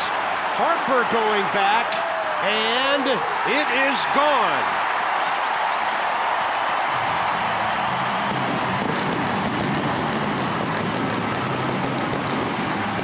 That is Jordy Mercer's 2nd career home run. Just called up today, and the Pirates lead 3-1. Well, that's when maybe the guy on deck has an influence on what you're thinking about the guy in the box. Ross Detweiler knows that there's a little bit of ownage on deck, and Bryce Harper tests his rib cage right here, slamming into the wall once again. That couldn't have felt good for Bryce Harper. Had to feel good for Jordy Mercer. That's a good swing. Big knock for the Pirates. All their runs driven in by home runs tonight, and now McCutchen takes one in there. So the Pirates have hit 31 home runs this year, and they've retaken the lead here, 5th inning. McCutchen home run, single up the middle. I'll tell you what, just the presence of great hitters, I've seen it change the way pitchers throw the guy in the box based on who's hitting behind him, just because you know there's a lot of pressure on you to get this out right now because of who's on deck. And I think Ross fell behind, laid one in there, and paid the price because of the early success and the reputation of Andrew McCutchen as being one of the best players in the league.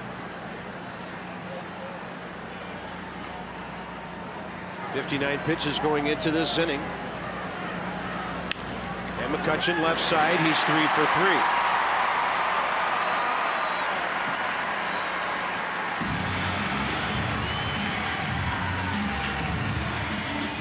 I've never seen anything like this guy against the Nats pitching staff. You're talking about good pitchers over the past few years. I know every team has their guy.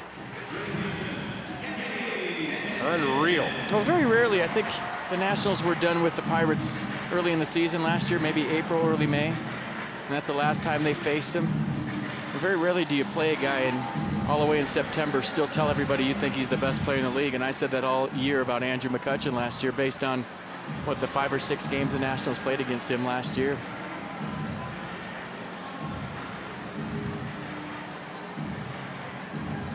Craig Stammen is jumping up to start throwing urgently.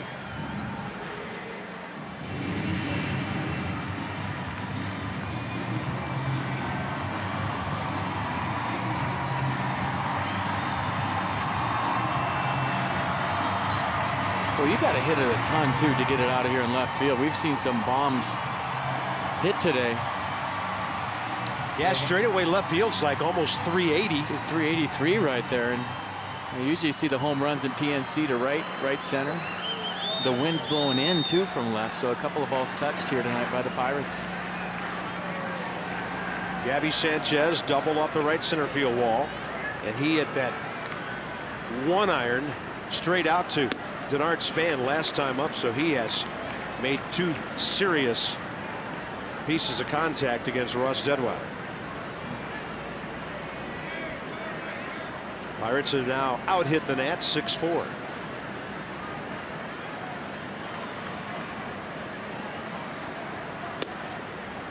Good fastball inside corner, counts even. I think that's where you got to pitch Gabby Sanchez. He likes to go the other way. He's got a lot of pop to the opposite side of the field. A guy that likes to get extended could do some damage up the middle the other way.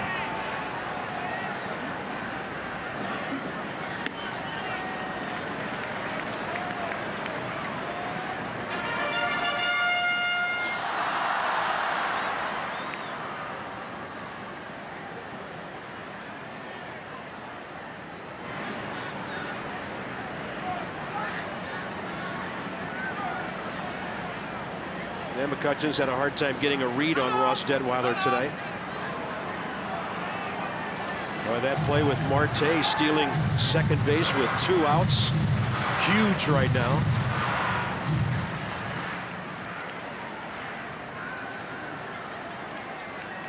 And a 2-1 pitch. Hooking foul. Gabby Sanchez having comfortable hacks against Ross Detwiler. All the runs in this baseball game tonight have been scored with 2 outs. McCutchen, 2 outs in the first, nobody on, home run. Mercer, 2 outs, runner on second here, home run. The Nats scored their run in the 4th with 2 outs.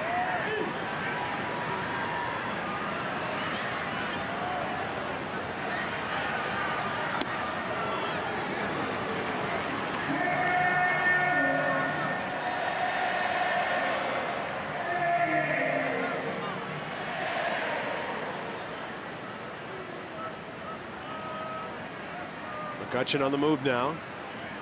Adam LaRoche behind him. He'll back up some more when the pitch is delivered. And that is foul outside third. Boy, they have a thing down the left field line here. This doesn't tell you the pitch speed. It says pitch speed 90 miles an hour, horizontal break 12 inches, vertical break -5. And I have no idea what that means.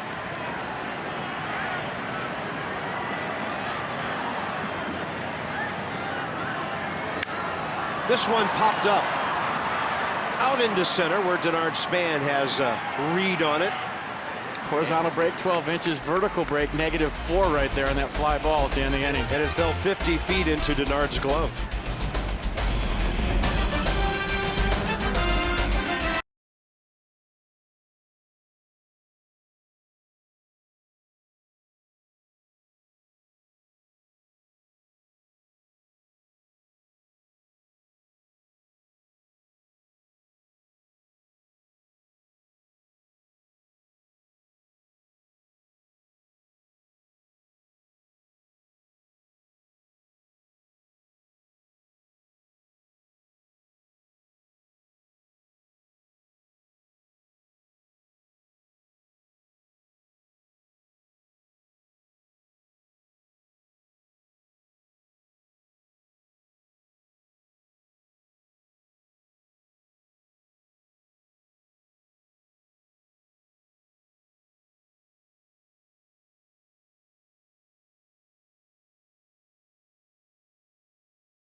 It was a relay tonight, and Abe and George were doing quite well.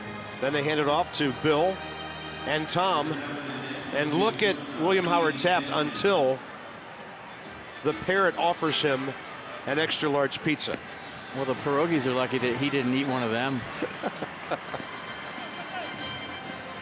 And I can remember this over the years. The Presidents are still winless in Pittsburgh.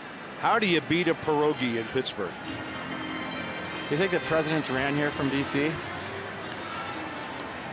I don't know. Based on the end of that race, they might have. Top of the 6th, Ian Desmond, Bryce Harper, and then Ryan Zimmerman. The only hits in the lineup tonight from the 5 spot on down. And that's lined up the middle, and Jordy Mercer was playing Ian Desmond as far up the middle as we've seen anybody play this year. Yeah, that's one time where the exaggerated shift paid off. Standing right behind his pitcher. So the first 4 batters for the Nationals 0 for 10 tonight. LaRoche has a base hit, a walk, and a run scored. Tyler Moore set up that run that Danny Espinosa drove in the 4th inning. And Kurt Suzuki has an infield hit. That'll bring in Bryce Harper, who is 0 for 2. A couple of ground balls pulled to the right side.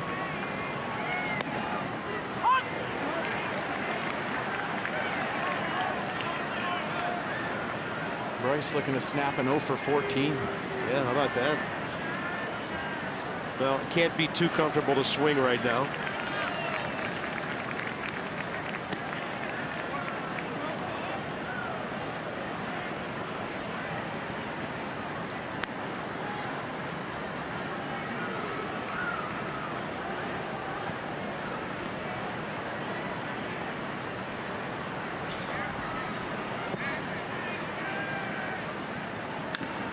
And a 1-1 hit hard up the middle. Corralled by Barmes, and Harper beats it out.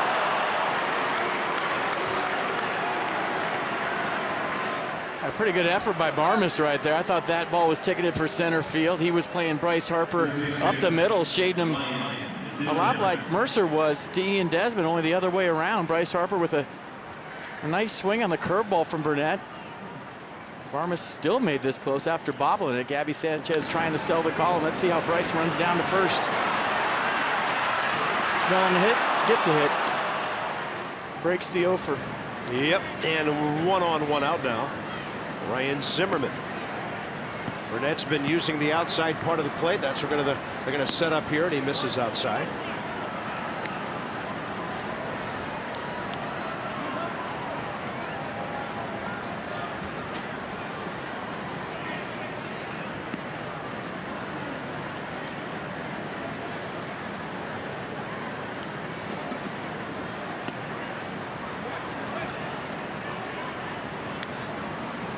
I think the book on Ryan Zimmerman this year so far is everything's been away.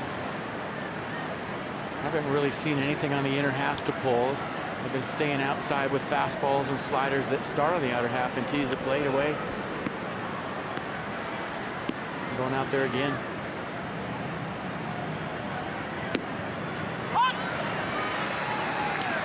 So as a hitter, do you ever change where your batting stance takes place, or do you just start a little earlier to get out there? You just look for the ball out there.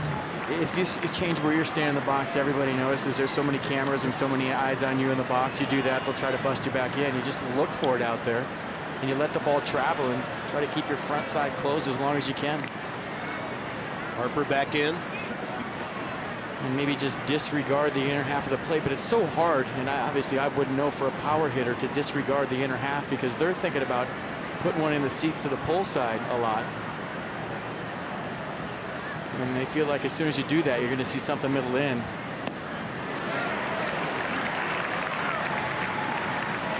And see, that's a mistake that Ryan Zimmerman in a couple of games will not miss. Burnett wanted that away. It was right down the middle, 2-1.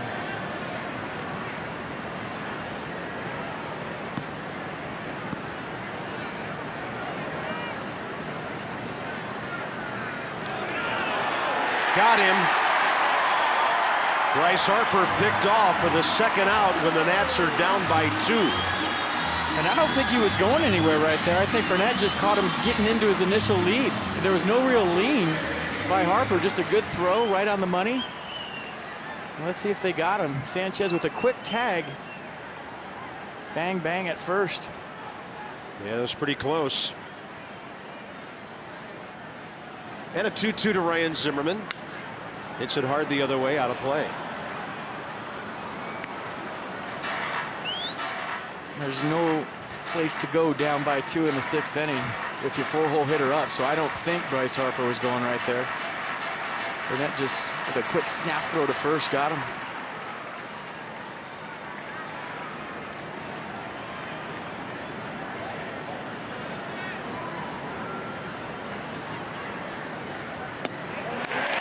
And the inning unravels in a hurry. Zimmerman 0 for 3 with 3 strikeouts. And the Nats down by 2 now after 5.5.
Yeah, Russell Martin got off to a slow start this year in April for the Pirates, and he made an adjustment with his back foot.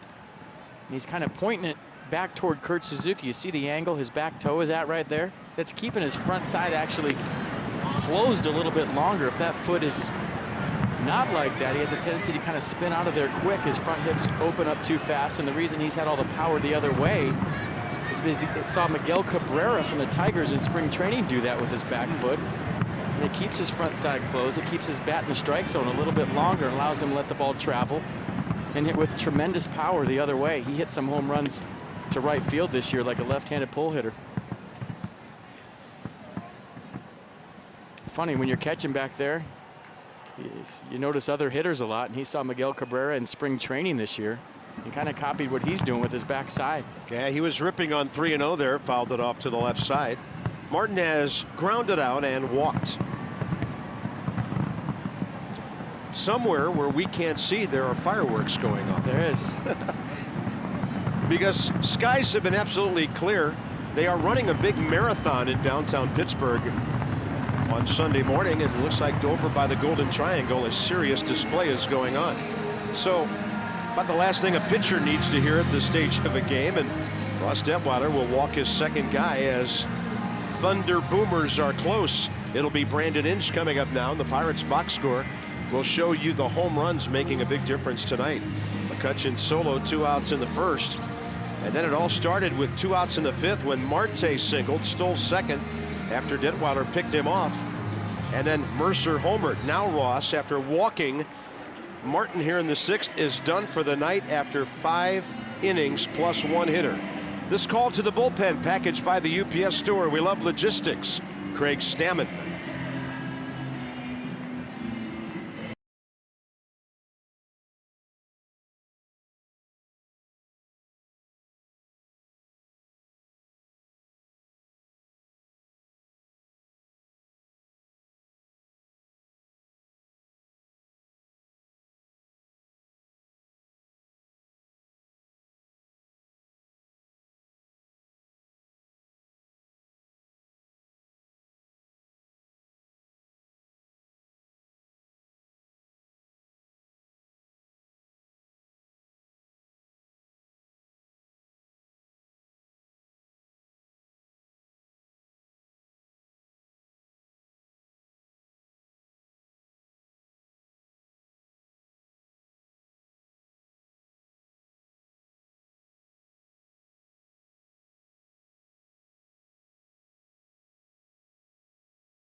Two walks, 5 strikeouts, a couple of home runs. Could be responsible for up to 4 runs tonight.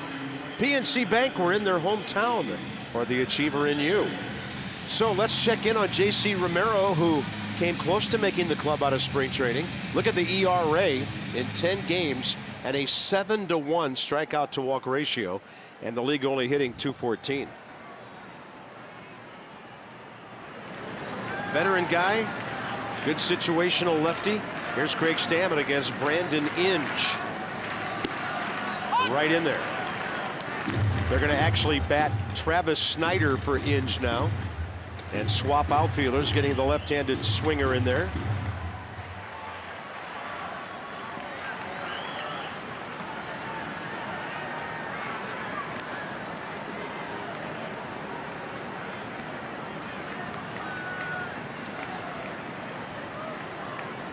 Yeah, 2-1, 2.84.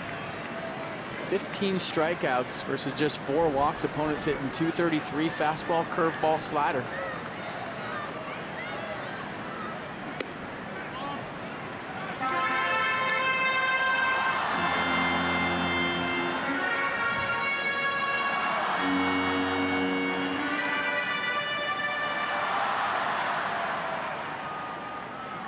Snyder, 25-year-old left-hand hitting outfield from Mill Creek, Washington.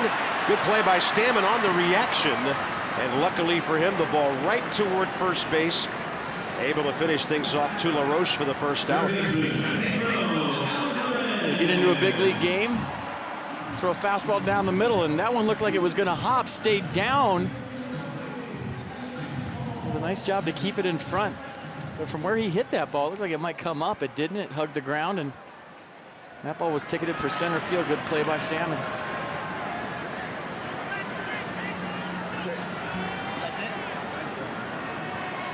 We'll bring in Pedro Alvarez, who has flied out to center and struck out swinging.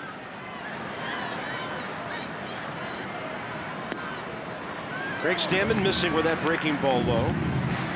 Alvarez 0 for 1 career against him.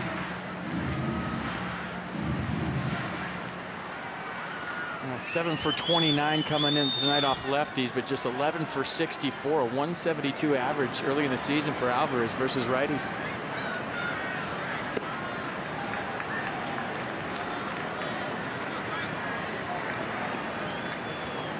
He's a guy that through the course of his career as a Pittsburgh Pirate is either red hot or ice cold. There's no in between. Got off to a slow start in April, heated up a little bit. It's a guy that Clint Hurdle really relies on for his pop and consistency. It just hasn't really been there over the course of his career yet. Craig keeping that fastball down, just missing. 3-0.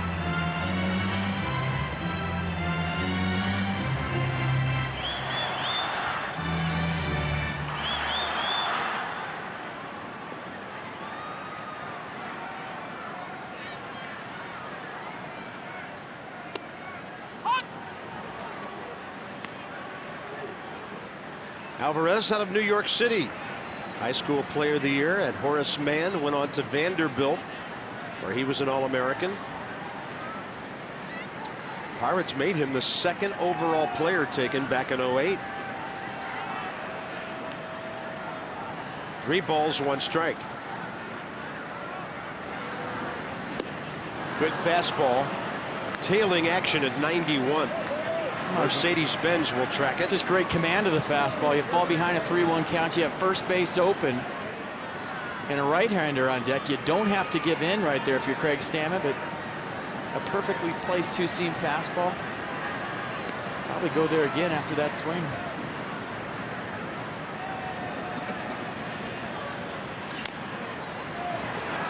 On the charge, Zimmerman. Gloves, throws, got him.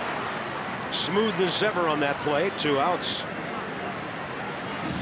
You knew you had to see that at least once tonight, didn't you? Yeah. Haven't seen this in a while. The slow roller from Ryan Zimmerman on the run. Underhand throw right on the money. Give Craig Stammen a lot of credit right there for executing the game plan with first base open and righty on deck. He put the ball right where he wanted it 3 times in a row to Pedro Alvarez. Nice job. A couple of ground ball outs here.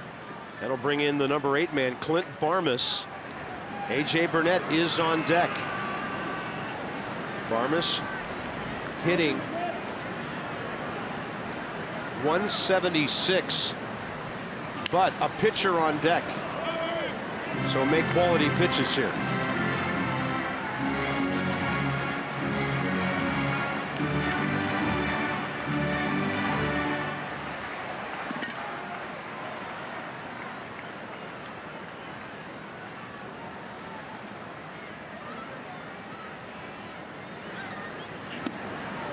Took a little bit off. That's a good breaking ball. 84. Well, you know the drill. Unreachable. Excuse me, slider first strike, then bounce the slider next. Runner on third. He has confidence in Kurt Suzuki to block the pitch, but that's been the MO for Craig Stammen the last couple of years. Throw a slider first strike, then bounce it and get a swing through, chase strike 3.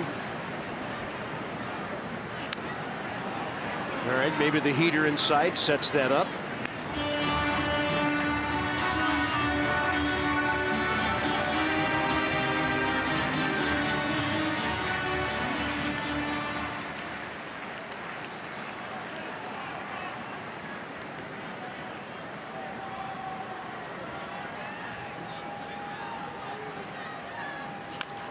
Another fastball. Left side Zimmerman. Right on target, inning over. So the leadoff walk doesn't hurt. Another good job by Craig Stammen. What else is new? 7th inning coming up.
By PNC Bank, for the achiever in you. Pittsburgh is the home of PNC, and a beautiful night here. As you look at the Golden Triangle, Allegheny River to the left, Monongahela to the right, forming the Ohio, and right on the banks of the Allegheny, PNC Park. 7th inning coming up. Nats need some offense. And Tuesday night, when the boys return home, it's a 7:05 against the Tigers. First 25,000 fans through the center field gates only receive the backpack presented by MLB Network.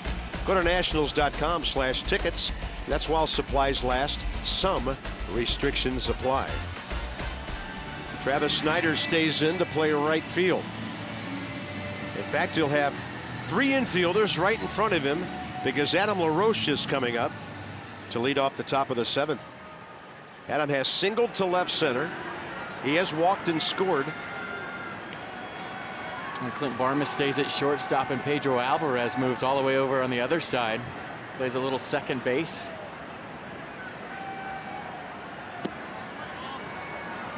And Barmas comes up and plays almost between the baseline of second and third, just in case there's a slow roller over there. So if you hit one to this guy right there, whoops, it's 5-3 in your scorebook.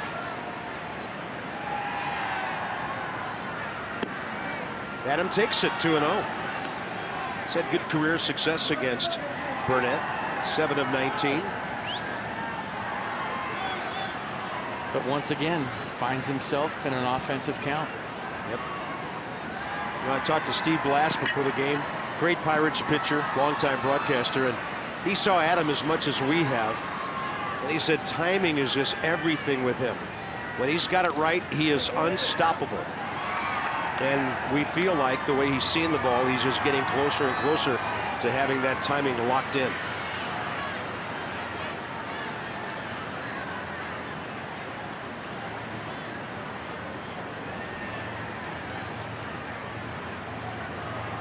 Hit his 200th home run in New York a couple of weeks ago. That's on the outside corner, and the count's even 2-2. Yeah, 2-1, you're looking for something with a little more plate than this if you're Adam LaRoche, but that's a pitcher's strike, a perfectly placed fastball right there. Once again, from A.J. Burnett, his control has been very good with the fastball tonight. Breaking ball for the strikeout.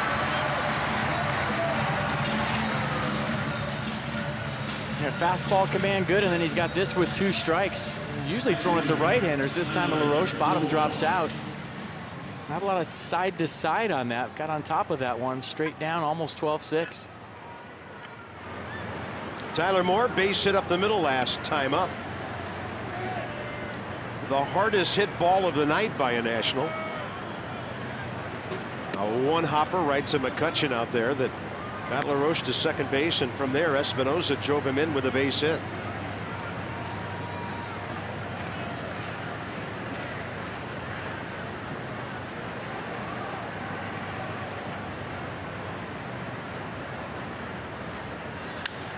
On a fastball, that one's well hit out to right.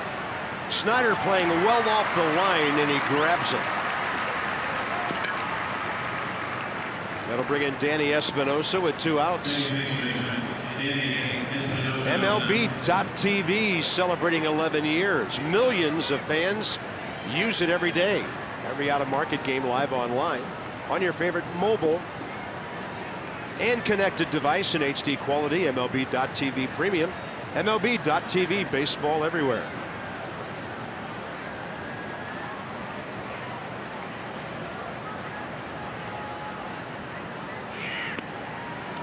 You see Burnett, he varies his arm angles on that curveball he throws. When he drops down a little bit, kind of the 3/4 release, he'll get that side-to-side action on it. When he gets on top of it, like the one at LaRoche, it goes straight down. It's all the same pitch. He just toys with the release point and the arm angle to get different kinds of break on the curve.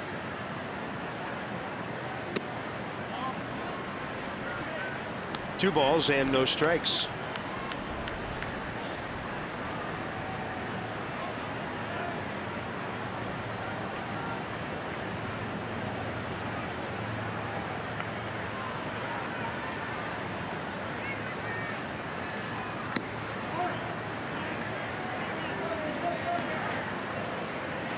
Burnett has walked 1 tonight, and it cost him. Adam LaRoche with 2 outs back in the 4th. He has struck out 8. And Kurt Suzuki, a couple of good at-bats tonight. Hit that ball hard to right field last time up. And his 94th pitch of the night is in there, 3-1 to Danny.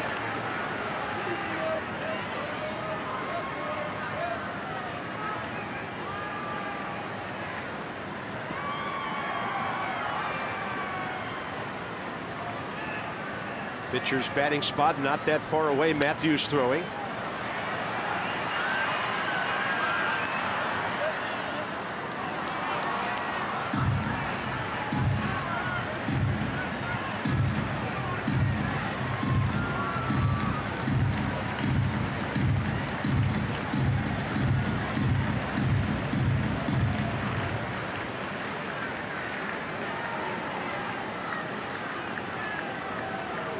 Target in on 3-2.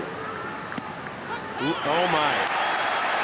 Danny thought it was low. We thought it was low. James Hoy said no. And Danny Espinosa can't believe he's been called out. 7th inning stretch time in Pittsburgh. They gotta love that.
Of Arlington and Mercedes-Benz of Alexandria.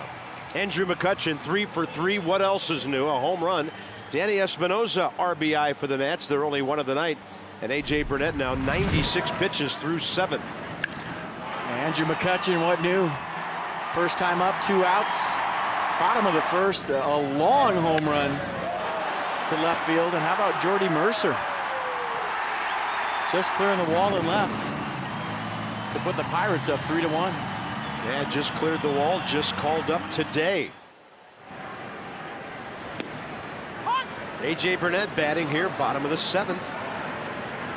Craig Stammen 3 in a row to put an end to that 6th inning after Ross Detwiler walked the leadoff man and left the game. Craig really mixing things up well here. No balls and 2 strikes. I watched A.J. Burnett's last outing against the Cardinals today on tape, and he didn't have the same pinpoint command with his fastball that he's had here tonight. I mean, it wasn't a bad outing by any means, and gave up 5 hits over 6 innings, just 2 runs to the Cardinals, but his fastball command was not like it is tonight here. Yeah, we saw that pretty early, didn't we? Struck out Span looking, Desmond looking to start the game, Zimmerman looking to start the 2nd inning, and he just kind of took that early momentum and he's carried it through. I mean, you might be saying, well, what about the curveball? It's been good too, but to me, everything for a hitter is off of the fastball. If you can throw that first strike and it's got a little hair on it like his has tonight, everything works off that. You got to cheat to get to the heater. It leaves you open to the off speed. 4 straight for Craig Stammen. Starling Marte coming up. So tonight, 6 strikeouts by Nationals pitchers. That's $37 times 6 to the Children's Inn at the National Institutes of Health. And that's thanks to the generosity of our DC area Toyota dealers. K's for kids. Thank you, Toyota. Marte, big sequence in the game. Last time up, 2-out single.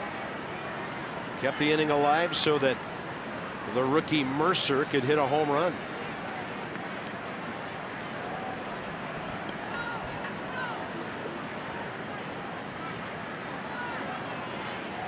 So Craig Stammen due to bat 2nd in the 8th, trying to get 2 more outs and get the Nats into that 8th inning down by 2.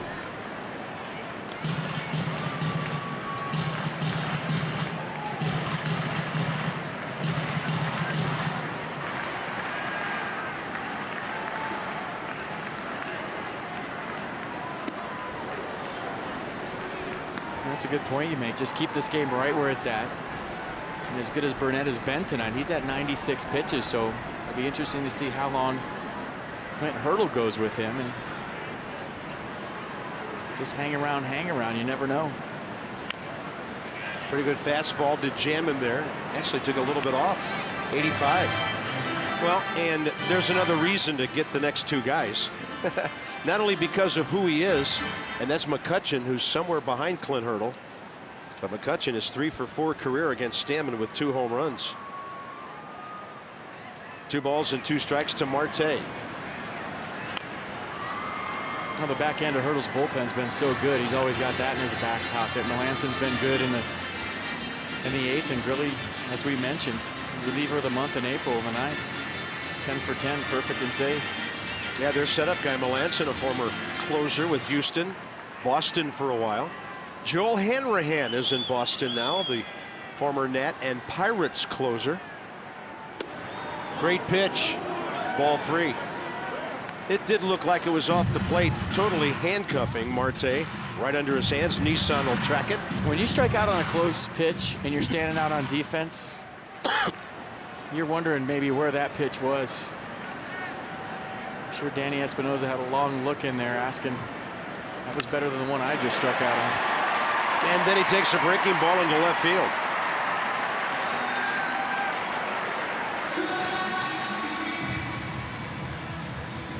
Barring a double play, McCutchen will bat in this inning. And stepping in is Jordy Mercer. Well, Starling Marte, some kind of player for these Pirates. Got off to a great start in April, and he's keeping it going here in May.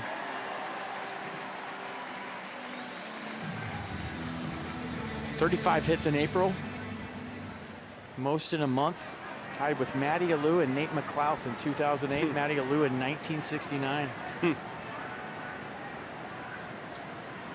Matty Alou was the singles hitter out of the 3 Alou brothers. He probably used a bat that was as big as he was. Yep, lefty, slap him to left. Felipe probably had the most power of the 3, and Jesus was somewhere in the middle.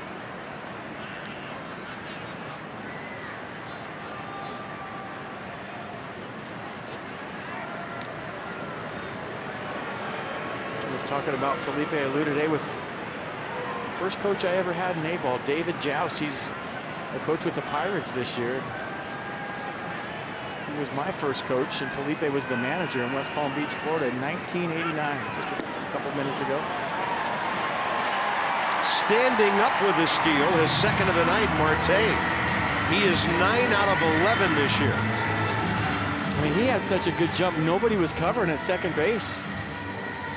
I don't know if there was a mix-up on the coverage or they just figured he had that bag ripped, but there was no middle infielder there for Kurt Suzuki to throw to. Ties Juan Pierre for the league lead.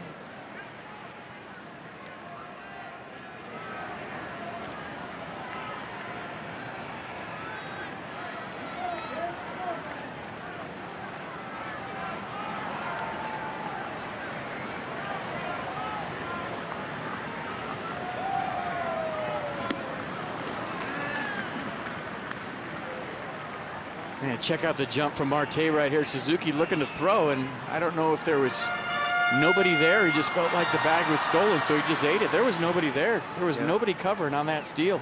Somebody has to be there for Suzuki regardless of the jump. Catcher's version of a check swing.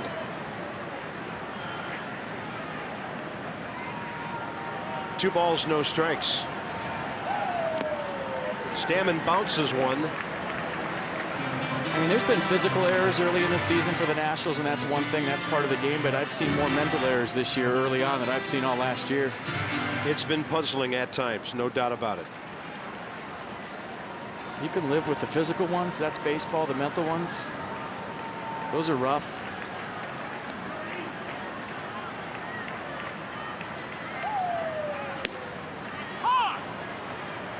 Well, if you do retire Mercer, gives you the opportunity to walk McCutchen and take your chances with Gabby Sanchez. Have a hard time believing if there were 2 outs and a runner at second, the Nats would pitch to Andrew.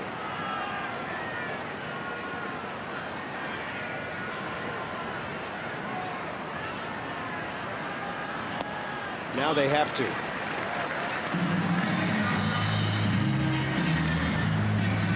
Was that not ball 4?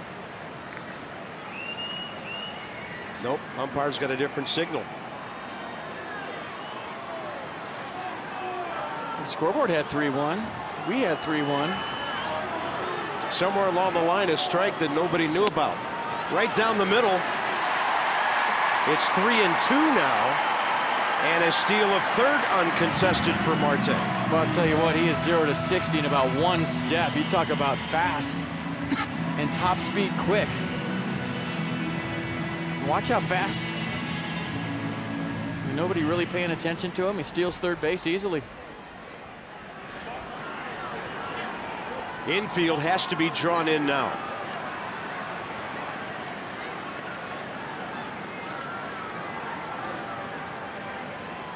Stammen gets the strikeout on a breaking ball. And now this gives the Nats the chance to avoid McCutchen. Inside the numbers, STG Inc. on Andrew. 16-game hitting streak against the Nats. And on-base percentage plus slugging, a ridiculous 1.463. Anything over 1.000 is considered really good. Well, look at the company. And this should be interesting.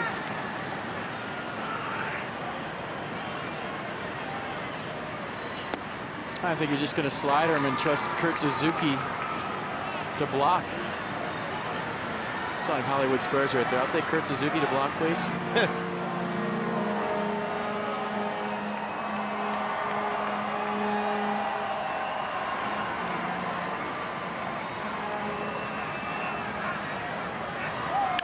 Breaking ball hit to Zimmerman. Ryan throws out McCutchen. Could be a key point in the ball game. Do the Nats bats have the rest of that equation?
Pirates 3, Nats 1 into the 8th inning. So A.J. Burnett is out of the game. Nats are into the Pittsburgh bullpen here. More on that in a minute. Every home run the Nats hit this year. And just one lately, but 28 on the year. It's $250 to the Children's National Medical Center. So Lexus is the pursuit of perfection, and that money to the National Medical Center for the kids, courtesy of our Washington, D.C. Lexus dealers. 28-year-old right-hander Mark Melanson, 41 games with Boston last year.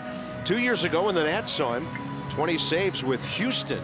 He's unscored upon in his last 7 games, and his .060 ERA, second among National League relievers.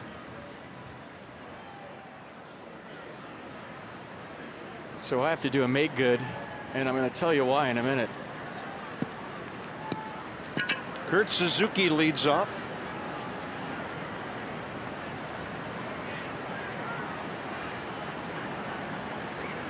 I'd just say I thought it was odd that nobody was covering on this play, but then I look who's umpiring at second base today, and it's Balk and Bob Davidson. He called a balk on Craig Stammen right there.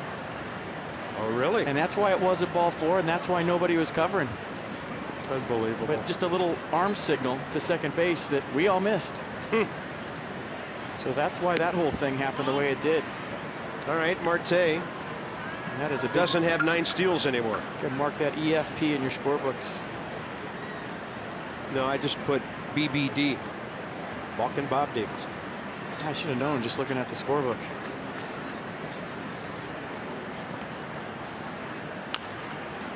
Little tapper. It gets by the mound. And third baseman Pedro Alvarez makes the play. Nats will hit Chad Tracy for Craig Stammen here.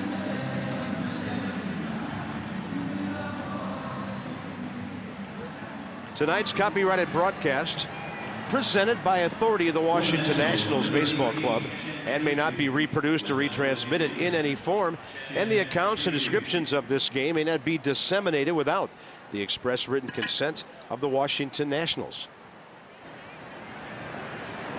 Chad Tracy, first career appearance against Melanson. But usually when a balk is called, you can hear it no matter where you're sitting in a ballpark. It's never just a little arm signal like that. It's, you know, everybody knows they scream it as loud as they can. That one just a little point to second base that we did not pick up the first time.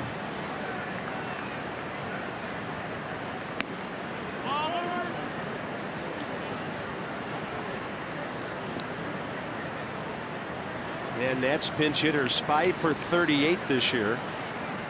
Tracy 1 for 8. And that's 5 for 38 without a run batted in.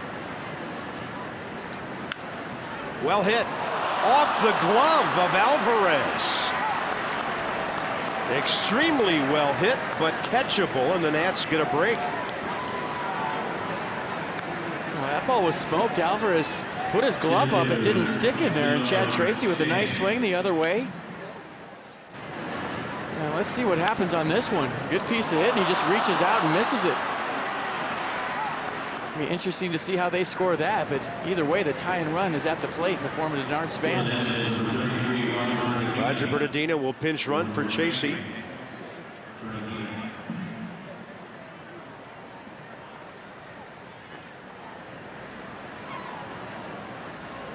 They have put an error on the board.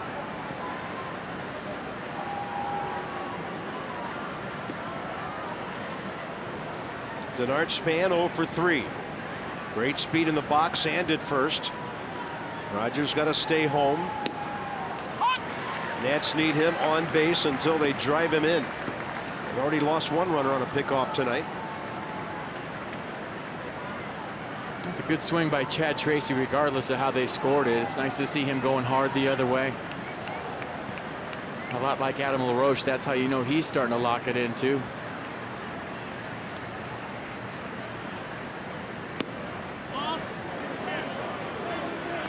A lot of Nationals hitters seeing this right-hander for the first time. Span another of them.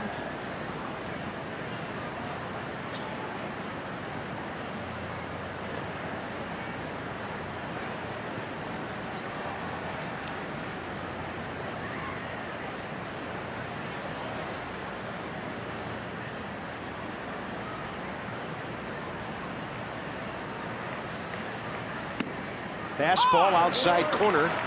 Or is that a changeup? 91 is a cutter. He's got a fastball, cutter, curveball. And he tried to backdoor this cutter to Denard Span. Gets the call. Good frame by Russell Martin. Very subtle, pulling it in. Yep, 91, the heater.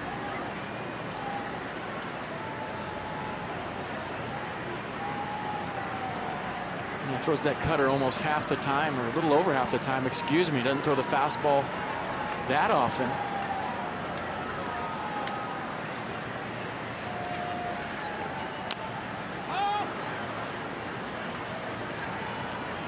And Nats trying to get something going offensively any way they can.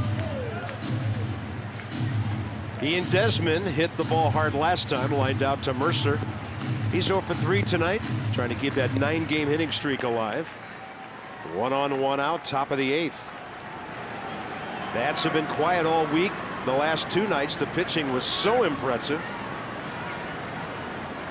Although the Nats did get 3 runs on 8 hits last night. That's a feast lately. And here's a 1-2 pitch. Span late, and he strikes out. 2 down.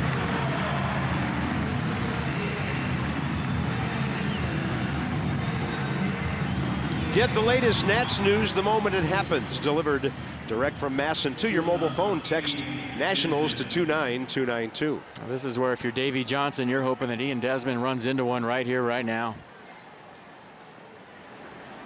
2 career at-bats against Melanson, 0 for 2. This is where, if you're Ian Desmond, you're hoping you run into one right here, right now. And if you're a broadcaster, you hope you can call a homer right here, right now.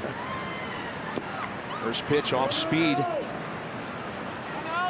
Well, that cut fastball that Melanson features is tougher for a left-hander than a right-hander, meaning it'll break off your barrel onto your hands. And we all know about Mariano Rivera. We've seen Soriano this year with that cut fastball, but it suits up nicer for a right-handed hitter because it'll start at you and break right out over the plate. And sometimes cut fastballs turn into hanging sliders. Melanson's had a great year this year. He's got good stuff, but it's a better matchup than a lefty facing him. Desmond taking a home run swing. 1 ball, 1 strike. Yeah, and this one was right out over the plate. Desmond thinking along with us. Gave it a go.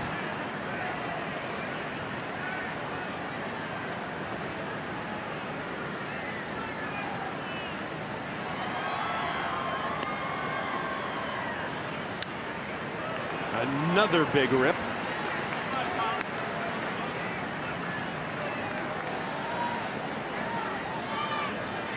Not getting cheated.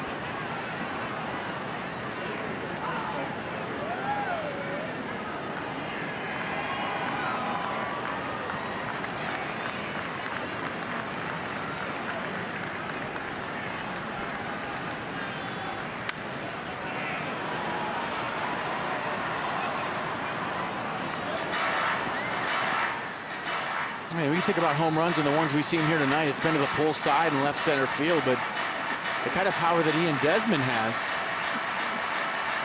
you can leave the other way here. Short porch and right. Yeah, easily reachable for guys who are strong.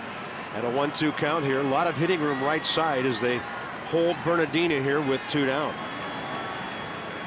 Target way out there. Desmond strokes it to right. Bernardina can cruise to third. And Desmond will hold. A little bobble by Snyder in right field. And the Nats have runners at the corners with 2 outs. A nice piece of hitting right there in a 2-strike count. Took his shots early in the count and then takes a little bit out of his swing with 2 strikes, puts the ball in play. And had he known that Travis Snyder was going to bobble this, Ian Desmond would have gotten a scoring position, but Snyder got to it quick. He stopped him. Bernardina easily to third. And the stage is set for Bryce Harper. That's how you continue a hitting streak, is by using the ballpark like that. Well, this is a hard park for closers facing right-handed hitters. And what I mean by that is usually a good closer will say, hey, beat me to the big part of the park. I'm going to throw everything on the outer half and make you beat me as a right-handed hitter the other way. But here, the big part of the park is pull side. So that's where the dilemma starts. Do you pound a power-hitting right-handed hitter in, or do you make him beat you the other way with the short porch? And I think right now this conference is about, well, let's make Bryce Harper beat us to the big part of the park where it's 383 in left center and 410 to the bullpen. I'd be shocked if he sees anything on the inner half right here. Bryce Harper based it up the middle last time. A ball off the glove of Clint Barmas, the shortstop, who was shading him up there. Well, let's go right man in the right spot. He's never faced Mark Melanson. McCutcheon just a few steps toward right center, but they play Bryce straight away. And man, Starling Marte on the offside really playing deep in left field. There's only so far you can play deep on the right side. So the tying runs are on base. They're going in. With 92. Well, I think if you're going to go in right here to Bryce Harper, you're going to make sure it's in there and maybe even off the plate.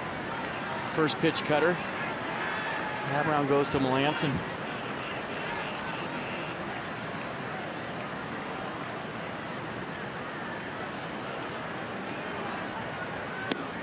Inside again.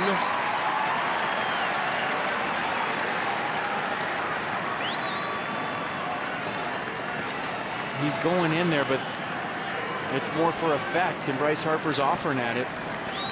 But I didn't think there was any way they were going to go middle into Bryce Harper in this situation, representing the go-ahead run. How do they follow it up? They're going in there again.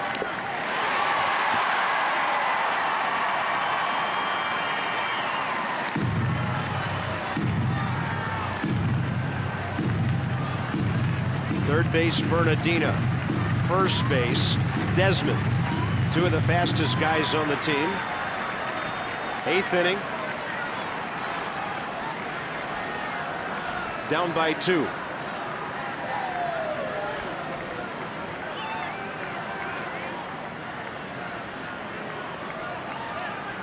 Harper gets jammed, and that's a foul ball. I mean, I understand the game plan, and so far it's working. Russell Martin setting up in off the plate to Harper, and he's just pounding that cutter, starting it as a strike and working it off the plate. But that is some kind of brave right now, and I think it says a lot about the attitude of this Pirates ball club right now. Short porches to right. You got a guy with 9 home runs and 18 RBIs in there, a game changer, and you're challenging him on the inner half. Boy, if you go in there, you better get it in there. Now they're going away, and I mean way away. Harper takes it. Even though Martin was reaching back, he was set up so far outside. Hard to believe that was a strike. Well, after the first 3 pitches, that pitch looked like it was in the Pirates' dugout to Bryce Harper. 3 cutters into it, 4-seam fastball off the plate away. A pitch right down the middle would have been into the chest protector of the umpire. See where Martin jumps here.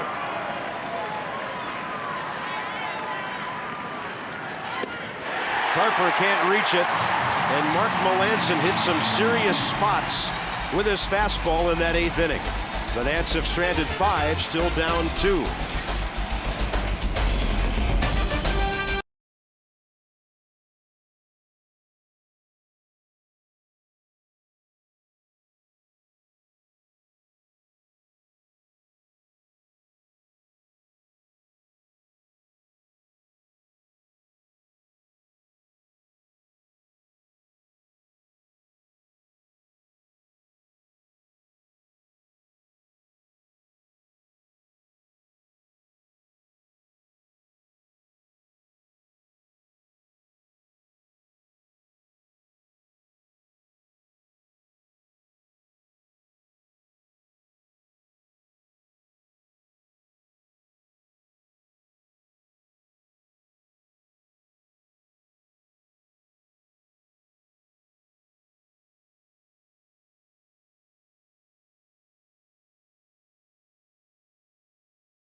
some spanning.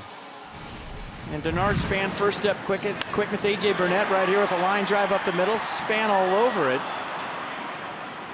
Ross Detweiler says, yes, you're my center fielder and I like you. And this is Burnett.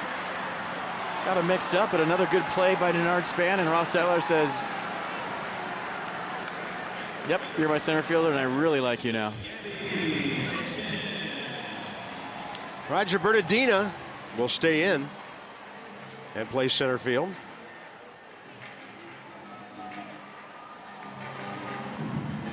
And Ryan Matthews will get some work because of the starting pitching last couple of nights. Bullpen hasn't been that busy other than Rafael Soriano. The opponent's hitting 279 off Matthews this year. Right-handed hitter's just 185, and two-seam fastball, low to mid-90s, slider and a fork to go with it. Gabby Sanchez up first, and he will rifle this one to the gap, and Gabby Sanchez is 2 for 4. He's hitting the ball the way that Ants used to see him swing it down in Miami. Not sure what happened to him last year or the end of the 2011 season, but Gabby Sanchez getting a chance to play every day here, appears to be back. Well, not too many times you see a right-handed hitter off Ryan Matthews get inside the baseball and hit it the other way. That'll bring in Russell Martin here. He's walked twice. Grounded out.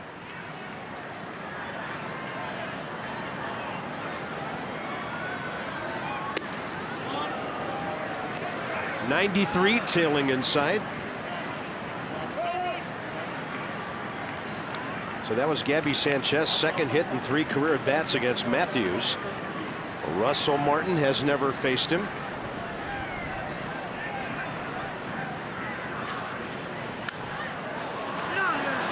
That one's over to the right side, and for a guy like Adam LaRoche, an easy play, 1 out. That'll bring in Travis Snyder, the right fielder. The Potomac Nationals are at Pfitzner Stadium through Sunday. So after a $1 Monday, all you can eat Wednesday.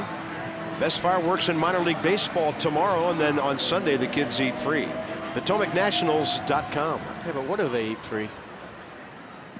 The free popcorn? Evidently anything they want. Free lobster? Free filet mignon? I mean, what is it? I mean, yeah, I'm eating free, but what am I eating? They want you to come to the ballpark and find out. Snyder batted 4. Brandon Idge back in the 6th inning, grounded out to the pitcher. First man retired by Craig Stammen, who, by the way, pitched 2 more scoreless innings tonight. 2 strikeouts, a hit, 33 pitches, 21 strikes. He's becoming a star in that bullpen. Good tailing fastball by Ryan. Right to the outside edge. No balls, 2 strikes. Is it cotton candy? Because then, you know, you got sugar overload.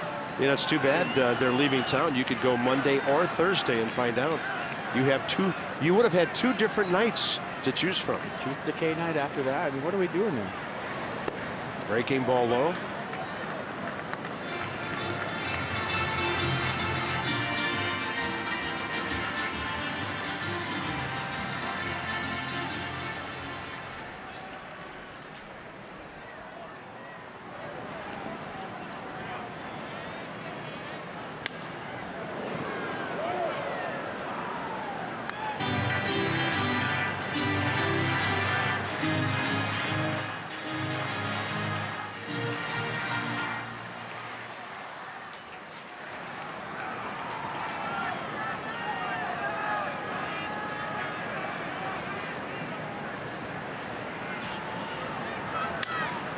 Fastball away. Desmond can't get it. Snyder hit it extremely hard, and the Pirates have 2 on, 1 out. Boy, you just know if a lefty's going to get a fastball from Ryan Matthews, it's got to go the other way. And Snyder with a nice piece of hitting right there, staying on that 2-seamer from Ryan Matthews, using that 5.5 hole. Desmond shading him up the middle. He was able to use that hole. That'll bring in Pedro Alvarez, who's 0 for 3 tonight. He will see Matthews for the first time.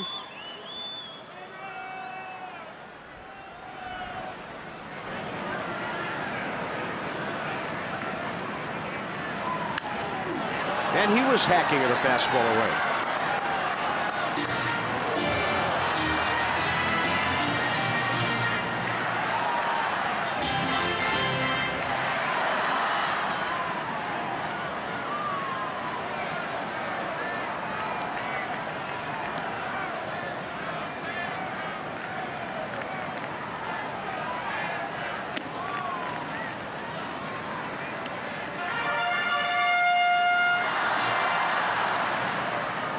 Pirates 9 hits, Nationals 6. They've stranded 6. The Nats have left 5.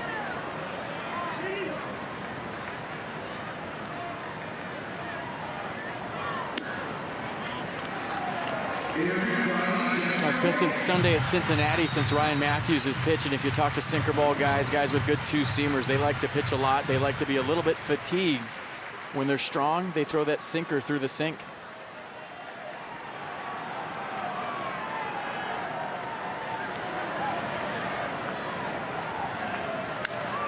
That ball driven the other way. Bryce Harper back at the track. He will grab it, and the runners return. It is really hard for a left-handed batter to go opposite field bomb here.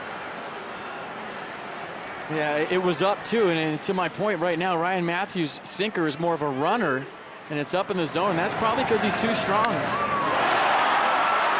right here, Pedro Alvarez tried to show how strong he was.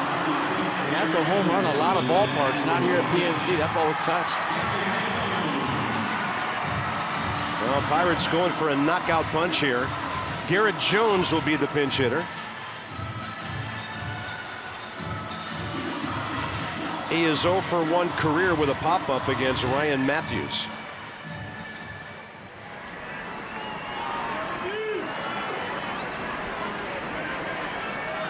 Then they'll use another pinch hitter in the number 9 hole next if needed. Trying to get some insurance here. Good fastball right to the outside edge. Garrett Jones as a pinch hitter this year, 1 for 5, 2 RBIs. Batting .296, home run power. He's hit 3, driven in 15. Didn't get the start with Detweiler on the mound tonight.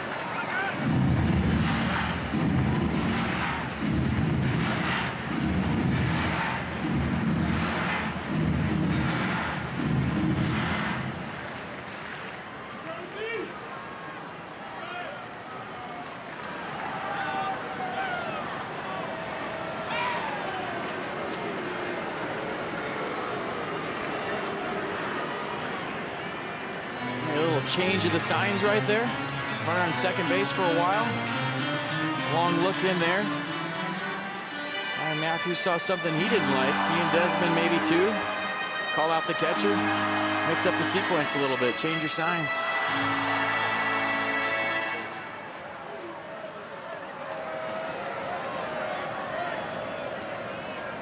2 on, 2 out, and a 1-1 count.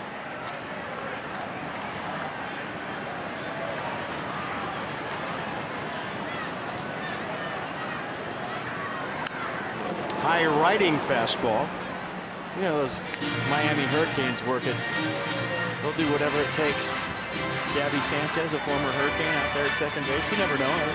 Sometimes it's nothing. A lot of guys are paranoid. They just see like a little flinch and they think there's some location being relayed or maybe some signs being given. It's better to be safe than sorry, though.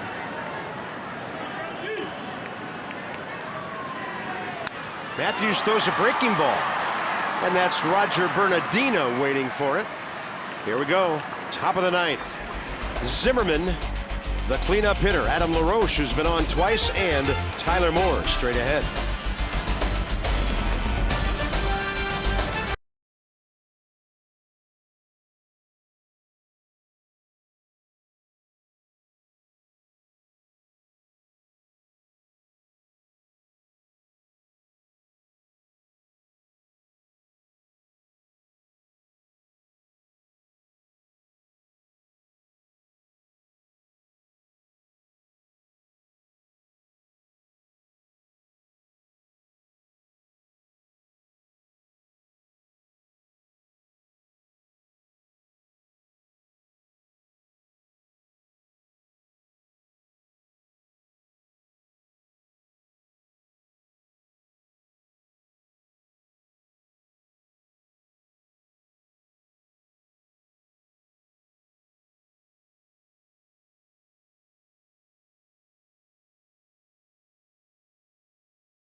for your Head and Shoulders with feature.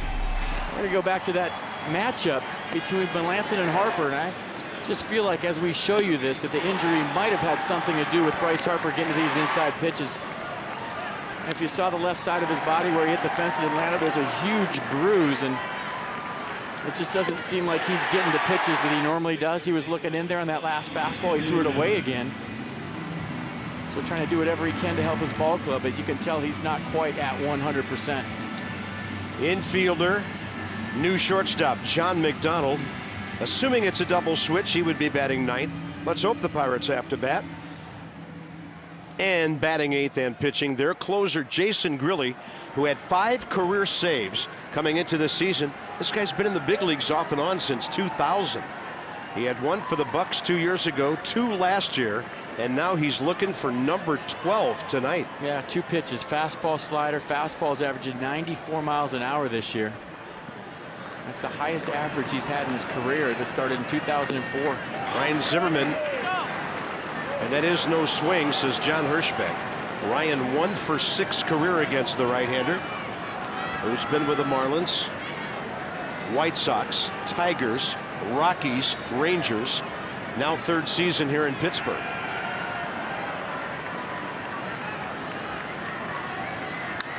Zimmerman lifting it high in the air, and the Nats hope the wind blows it out of play. It will by a big margin.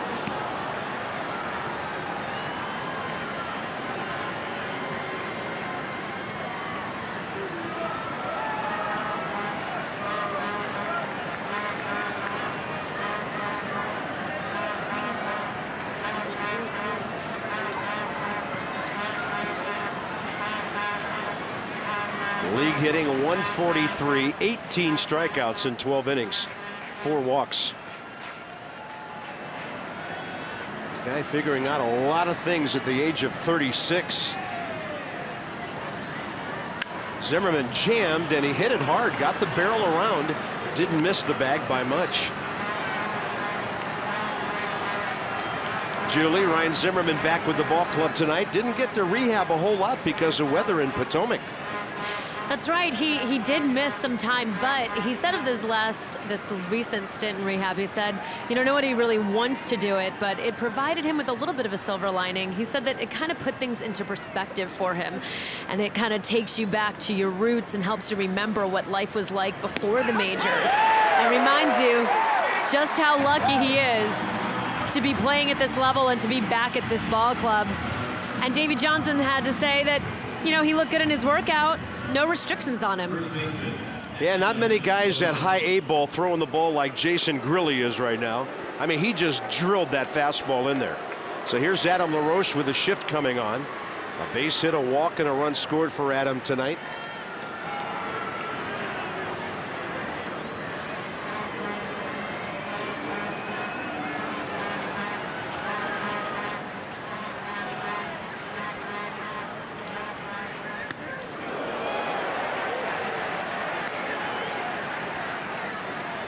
Nationals have scored more than 2 runs in 1 game of this road trip so far.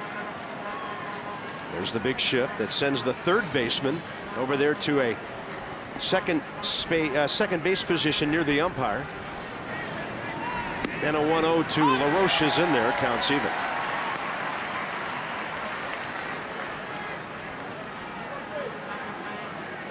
Yeah, Nationals looking for a base runner any way they can. Loop and a bomb theory applies.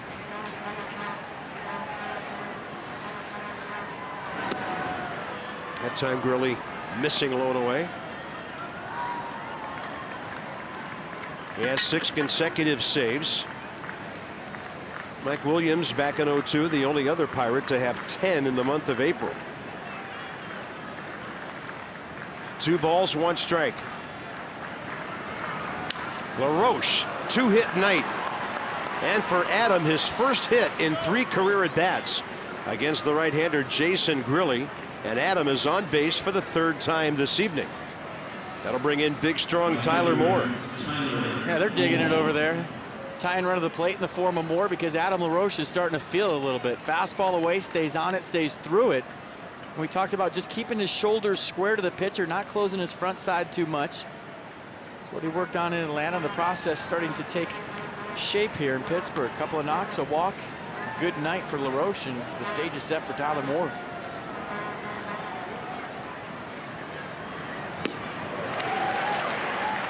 Well, he figured he might have an over-eager young hitter in there, and he threw him a breaking ball on the first one. A good slider.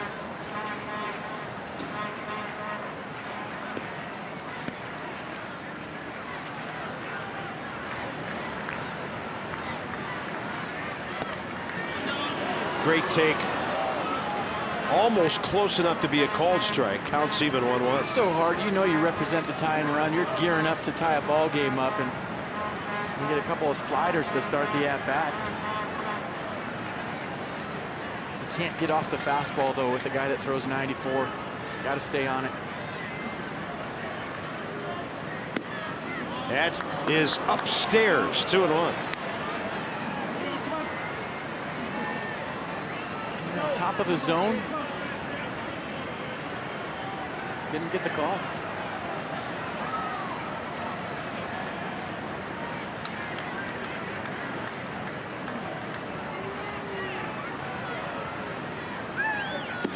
There's that slider again.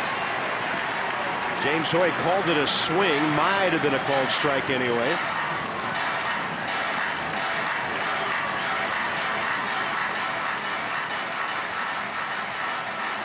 Really has not given up a home run this year.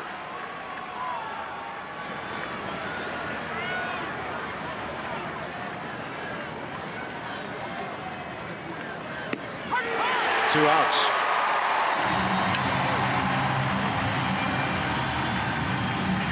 I think Tyler Moore was convinced he was getting another slider right here from Grilli. Got a fastball on the outer half. Perfectly placed pitch, 93 miles an hour.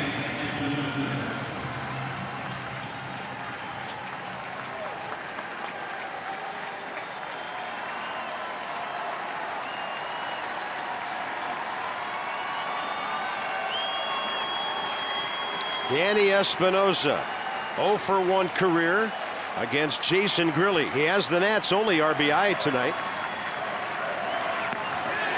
And he was expecting fastball and got one. Hey, let her rip. Why not?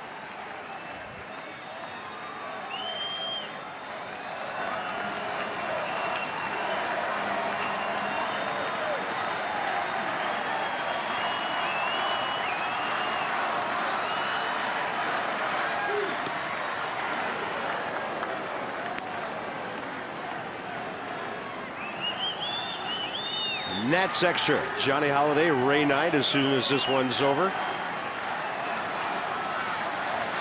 Nats trying to do something here late to turn around some struggles they've had in Pittsburgh last couple of years.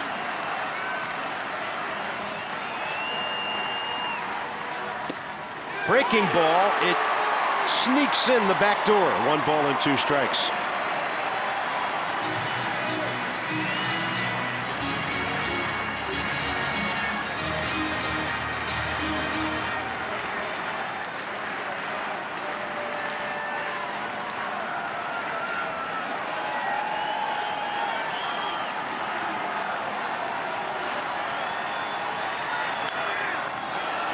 Well, that pitch was supposed to be elevator fastball from Grilli to Russell Martin. He threw it right down the middle. He wanted that pitch up in Danny Espinosa's eyes, and he left it thigh high right down the heart of the plate. Grilli got away with one right here. Look at the target for Martin. Look where the pitch was.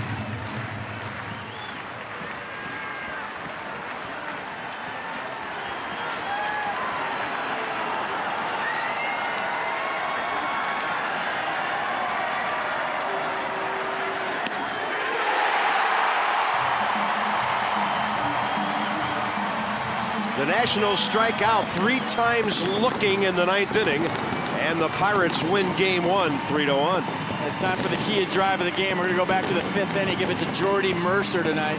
Called up. He decides to go deep. 3-1 fastball from Ross Detweiler just goes out to left field, and that's the difference in this ball game. A 2-run homer. Nice first game for Jordy Mercer. And also Andrew McCutchen, who hurts the Nats again. The home run hitter drove in 2. McCutchen all smiles, and the Pirates are 5 over 500.